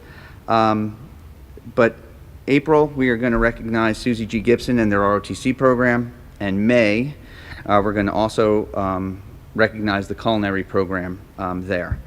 In addition to that, I'm always on the lookout for things I think could benefit our students, so I'm going to be making a donation to every elementary school. We've got 2 books that we're going to donate. The first one, in keeping with our promotion of patriotism policy, I'm going to donate Red, White, and Blue by Dr. Ben Carson, which speaks to the importance of our flag and why that matters. And then I'm a bit of an entrepreneur, and so I think that it's important for our kids to understand that they all have opportunities. So the second book, I think it talks to our kids about that anybody can start their own business. And this is written by Damon John from Shark Tank, Little Damon Learns to Earn. So I think that's a great book that our students would get a lot out of. As Dwayne and Dr. Bergen had said, CTA signing day was it was great. It was a great event. to be part of, to see the pride and sense of accomplishment from our kids, to take what they learned and turn it into a career is just amazing. I attended 2 of our high school plays in the last couple weeks, and I'm going to tell you this, our kids are truly talented, and the singing and the acting was top-notch, and they should all be applauded for that. Here at Liberty High School, Mrs. Cruz, just an unbelievable job. It's great to see that grandparents, parents, and children were completely entertained at the performance I was at of Mary Poppins, and the full house was singing along every step of the way. It's great as a parent to be able to get out for about 2.5 hours and just forget all the troubles of the outside world. On a personal note, I'd like to give a lot of props to the Jefferson Forest High School, and their SPED team. Last week I had my son's IEP meeting, and Mrs. Perkins and Mr. Barless and the entire IEP team there is just amazing. Mrs. Jennings is not here, but I just want to let her know that she should be extremely proud of their work. I know we talked a lot earlier about special education and some great examples. You've got a great team over there at JF. My son would not be where he is today without them, and they're head of the class. That's for sure. As a parent of a child with special needs, it's difficult to walk down that path. They make it easy. I always talk about pulling people along and lifting people up, and they do that. There's such highs and lows when you're a parent of a child with special needs. There's days where you have victories. There's days you have setbacks. Again, they're there with you every step of the way. And I think as a parent, I think it's important to know that you're not walking alone when you're walking down this path. And listen, my son works his butt off, but that's because they don't let him off easy. And I think that's important too. But so from my entire family, from his grandparents to aunts and uncles and brothers and sisters, from the bottom of our hearts, just thank you. And then thank you to the teachers and staff and everyone here that makes Bedford County Public Schools what they are. Enjoy your summer, relax, eat burgers and hot dogs, and enjoy your families. But we have much work to do. I challenge all of you to think about it over the summer. What can make us better? How can we pull our kids along faster? How can we lift others up? How do we improve our students' lives and their future? Even though it just started out feeling like spring finally, summer is coming. I know some of our students are getting ready for college or to start their career. Some juniors already have senioritis, and some of our kids are moving into high school or into middle school for the first time. Over the summer, just take time to enjoy. I know you'll reflect on your school years as some of the best times of your life. You learn ups and downs, but the skills you learn from your family and school during these years can be a great asset for your future. High school seniors, I'll see you at graduation. Have a great summer. Thank you, Mr. Daniels. Mr. Nelms? All right, my turn. Just going to kind of piggyback off of what he said. Happy Mother's Day to all the mothers, my wife, mom. Happy Mother's Day to everybody. You all deserve it. It's like he said, it's a never-ending job. Mothers have a lot to do. Also want to say thank you to all the teachers, staff, and administration for not only this whole entire school year, but for yesterday as well. Without y'all, we would not have had the situation we had yesterday. Y'all kept everyone nice and calm, kept us informed, and I really appreciate that from everybody. And then congratulations to the class of 2023. I can't wait to see you all. And then I just want to end with a little quote here. Prayer produces wisdom. Wisdom gives you strategy. Strategy produces victory, which brings joy to God. Amen, and God bless. Thank you, Mr. Nelms. Dr. Mealy? Yes, I'm going to start with Teacher Appreciation Week. I want to thank you, all of our teachers, for their hard work, your dedication, your effort. Please know that we hear you when you're speaking to us, and we stand by you. I know that I believe that you're very dedicated to the idea that all students, no matter what, deserve the best education, a quality education, because as educators, parents, and stakeholders, we know that the key to getting out of poverty is education and staying out of poverty. You give of yourself, your emotions, your money, your beliefs to our students each and every day. Each day you are with your students, you touch the future of America, and I, for one, have hope for our future because of you. Never lose sight of the importance and value you bring to our country. Our students matter, you matter, and I'm grateful that each of you have decided to be a teacher. Thank you for your effort, your dedication, and for going above and beyond your contractual obligations to touch each student and make their future brighter. Take time, everyone, to thank all of our teachers, very tenured teachers, teachers with 20 or fewer years, and all of our new teachers who are just beginning. Inside of each of you, no matter how long you've been here, is a great teacher, a teacher of the year. The future of our country, in fact, the world, depends upon having great teachers who's touched the future every day. Keep striving to be even better than you are. Your work, your sacrifices do not go unnoticed, and you inspire students in more ways than you know about yet. Because of each of you, I'm optimistic about our future. Remember the words of Sydney Hook. Everyone who remembers his own education remembers teachers, not methods and not techniques. The teacher is the heart of the educational system. Or how about Krista McCullough, who died in the Challenger explosion? I touch the future, I teach. So thank you for that. I hope everyone also has a happy Mother's Day and a great summer.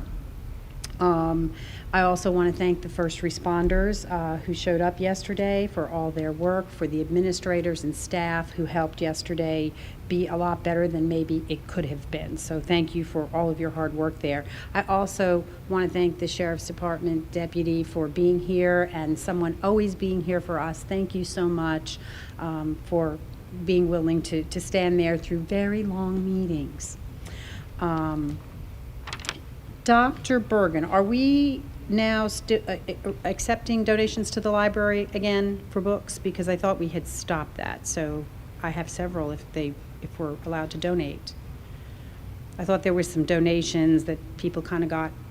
Right. So, Dr. Woodford, we've had ongoing conversations, so help me recall. We do have policies and procedures and regulations in place, and we've been working with our library media specialists to make sure that how do we deal with donations from wherever those are from. Right. So I was just wondering where we are with that. Like we've done prior to that? I mean, can anybody donate books now? Because I thought we had kind of put a halt on that the a way little the bit. librarians have always handled it, and they are currently writing an updated librarian handbook, they evaluate every donation, and just as they choose books when they order, they'll run them through the same, criteria, and if Parents can go back to donating books. I can't say they'll always be on the donating. shelf. They'll be evaluated. Right. Okay, gotcha. I just want to make sure there. Thank you. Also, I just want to, this is something else that I just would like the board to consider. They don't have to make a decision tonight, but, we've talked about a code of conduct for school board members, and we've said, well, that was in bylaws. And I looked at our bylaws versus the VSBA code of conduct. We don't have to use that one. We can write our own, as a matter of fact. But those were the two documents that we commented on. And the bylaws talk about meetings, not voting in secret, copies of agenda materials provided to members, closed meeting dates of all regular meetings, public participation at school board meetings, the minutes, you get the idea.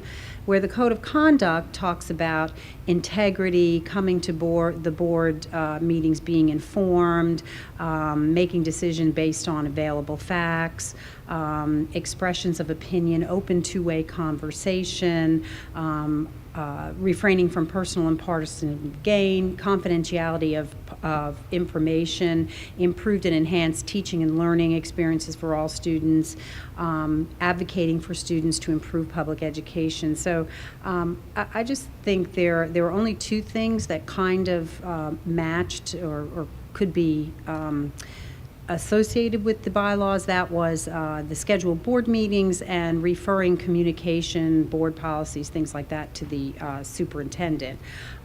So I would like us just to consider whether we can write our own. We do ask everyone else to operate under a code of conduct, so I think it would be great if we could also do that for ourselves. So if the other board members would just give that some consideration.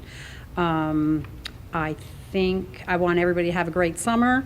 I hope you go do something really fun. I plan on doing that. I also want to just say one more thing about the Liberty High School incident.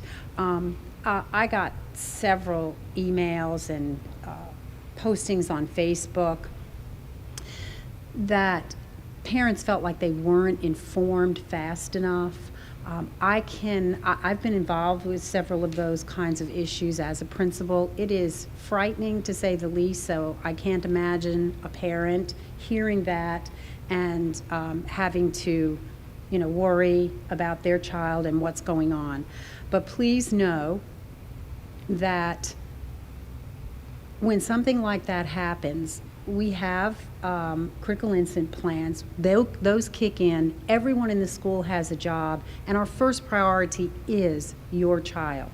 The first thing you do is make sure that every child is accounted for by sight, not just by counting, and that you are doing everything you can to keep that child safe. So that's the first thing that you do, and really the first thing you focus on. And things are very, very fluid. They move very fast.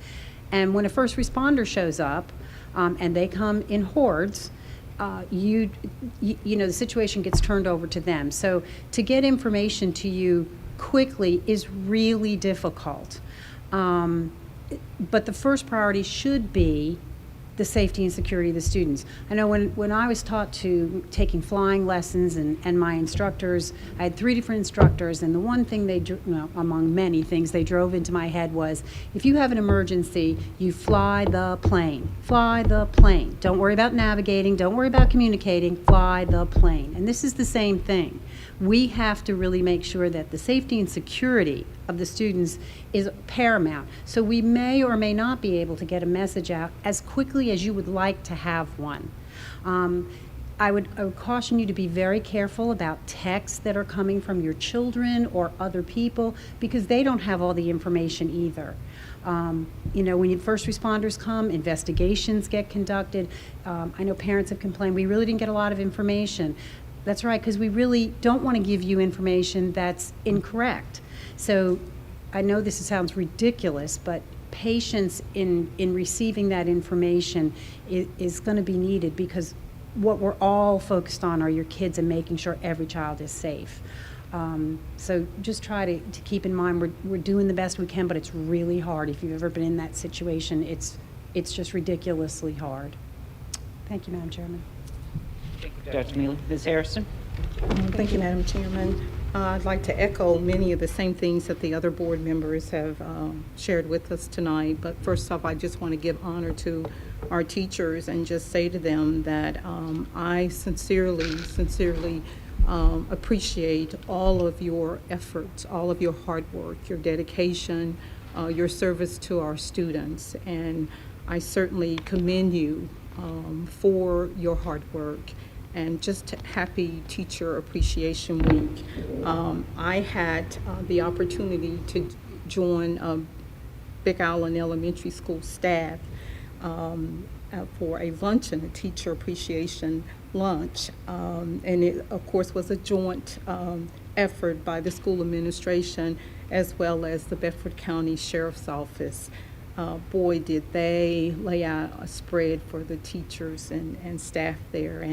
And Sheriff Mike Miller, too, was there cooking and showing a lot of his cooking skills. And so we all just had a lot of fun and enjoyed ourselves in appreciation of our teachers and the staff there.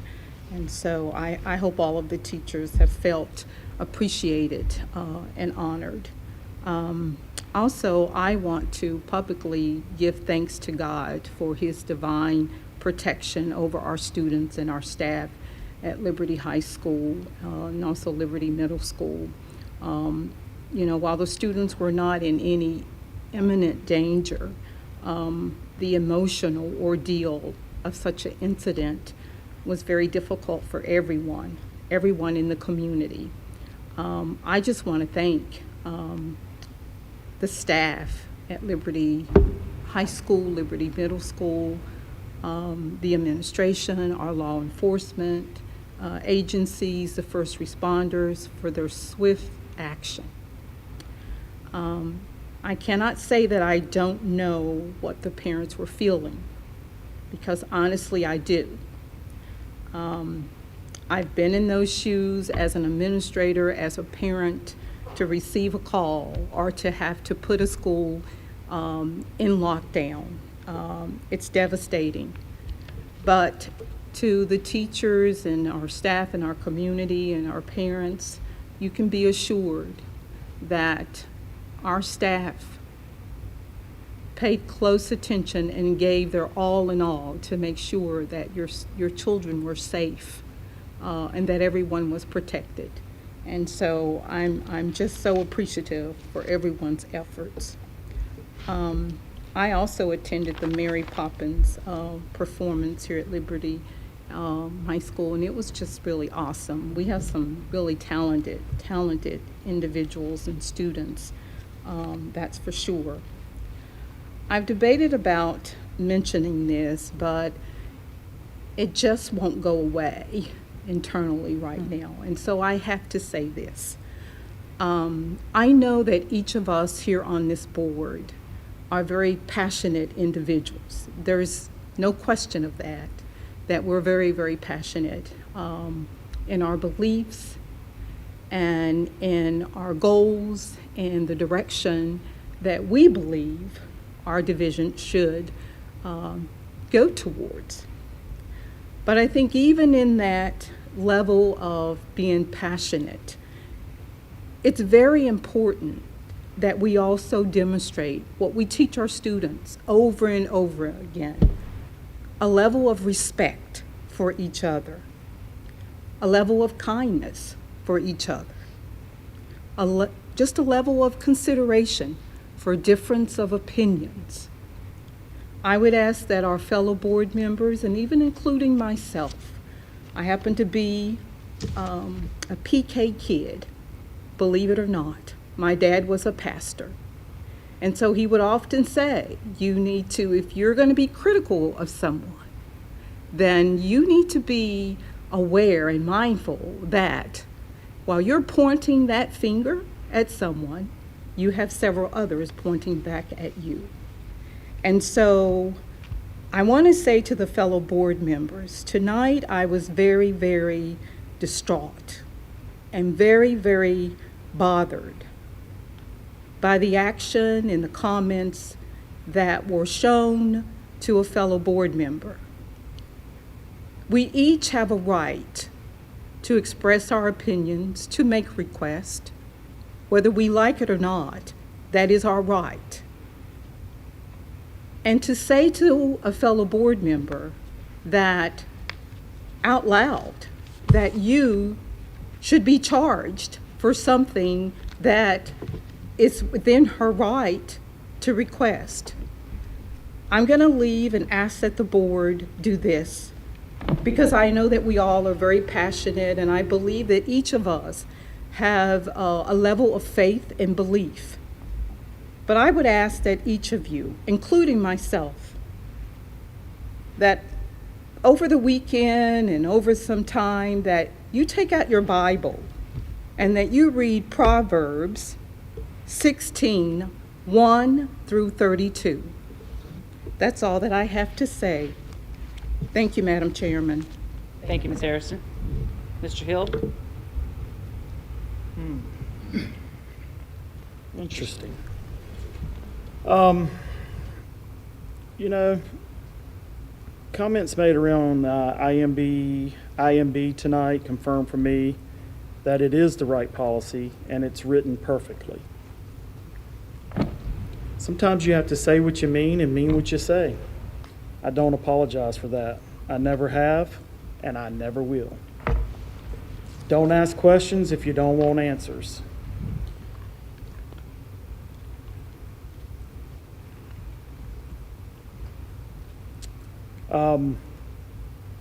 Thank you to teachers, nurses. We celebrated you this week.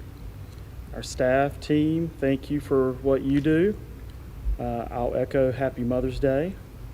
And I want to say congratulations to the graduates, class of 2023. I am done. My baby girl graduates. I have successfully raised 4 beautiful adults who have attended Bedford County Public Schools.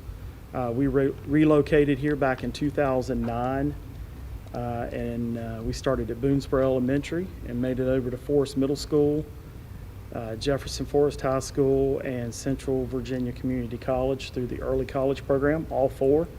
And so Bedford County has been very good to me and my family, and I feel that my children have received a solid education. I took care of the things that needed to be taken care of at home as their parent. So again, I want to say congratulations to the class of 2023. I will be at the Jefferson Forest graduation. I will not be able to attend Liberty or Stanton River, but please know that I congratulate you and I'm excited for you. We'll be celebrating with Bella.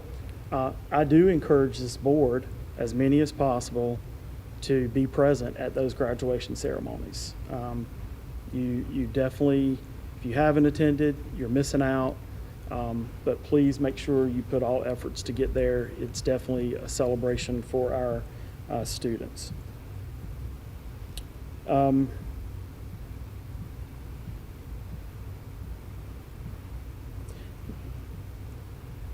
Yeah, I'll reserve it. I'm good. Thank you.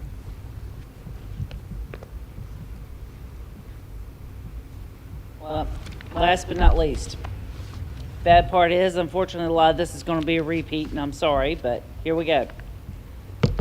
I'm going to expand my monthly plug for bus drivers, and I'm going to include substitute teachers. We're almost at the end of the school year, perfect time over the summer to get ready to get going and start us off next year. So if you can help in any way, please come out and help. I know this week has been Teacher Appreciation Week. Recently was Principal Recognition, School Nutrition Worker, and Nurse Appreciation. So if I have a problem with designating a day or a week to show your appreciation, the services all of our employees provide are invaluable and vital to, for lack of a better word, keep the ship running smoothly. BCPS, keep happy Teacher Appreciation Week, but to all employees of BCPS, please know I appreciate you each and every day, all year round. Okay, this one isn't a repeat. A lot of other things that I've got to say are repeats, but this one is not a repeat. Big news. Lieutenant Governor Winsome Sears is coming to Bedford for Washington Street Baptist Church anniversary celebration, and will also be involved in a whole host of activities on Saturday, May 27th through Memorial Day. Board members, please mark your calendars for Sunday, May the 28th, beginning around 10:30, 10:45, to hear Lieutenant Governor Sears speak at Washington Street Baptist Church. I've been told we will have a designated seating area for all of us to sit together as a board. We'll be recognized during the service. After the service, lunch will be provided by Bedford Professional Women's Club. And then after that, we'll go over to Susie Gibson from 3 to 5, and Lieutenant Governor Sears will go on a tour of Susie Gibson Science and Technology Center, and Councilman Bob Carson will lead that tour. Then immediately following the tour, the Lieutenant Governor will have a meet and greet with local students in the auditorium of Susie Gibson. I've already asked Dr. Bergen to reach out to our 3 middle schools and high schools to recruit students to participate, and this is a wonderful, wonderful opportunity for them. So again, please mark your calendars and make arrangements to be there. And as if that's not big enough, mark your calendars for the day before, because we've got graduation. I'll be there early on and be there all day. And following what Mr. Hill said, congratulations to the class of 2023. Best of luck on all your future endeavors, and keep doing great things. I heard Dr. Mealy and Ms. Harrison make reference to, you can't imagine what it's like to be a parent during the events of yesterday. I can tell you. It was a terrifying day for our students, faculty, staff, and parents here at Liberty and across the way over at Liberty Middle School. As you know, LHS was on heavy lockdown due to an unsubstantiated threat being reported. Liberty Middle was also placed on lockdown due to the proximity of the school. As a parent, that is one of the most terrifying things you can hear. You feel helpless, not being able to be there to protect your children. Reality hits that something horrific like Columbine, Sandy Hook, or Uvalde could happen here. Unfortunately, Bedford is not immune. Needless to say, I hugged my children a little bit tighter last night. And I thank the good Lord for his protection over our kids. I would like to sincerely thank Bedford County Sheriff's Office for their prompt and thorough response. Thank you to our SROs, principals, staff, everyone who are already there working hard to do their best to ensure the protection of our kids. But I also would like to thank my fellow board members. We have made it a priority this year, especially since Uvalde, to ensure the safety of our kids. And we have done the most we can to push it, and I really want to thank you. In one instance, I've said it before, I'll keep on saying it, our kids are our most valuable commodity. And in one instance, everything can change. Don't take a moment for granted. And last but not least, happy Mother's Day and happy Memorial Day to everyone. As we enjoy the start of summer and the cookouts, please take a moment to remember the fallen soldiers who have lost their lives defending our country.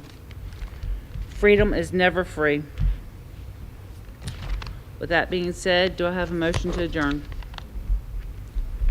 Mr. Daniels, I have a motion for Mr. Daniels. Do I have a second? Second by Dr. Mealy. Any discussion? All those in favor signify by saying aye. Aye. Opposed? Motion carries, and we are adjourned. Thank you.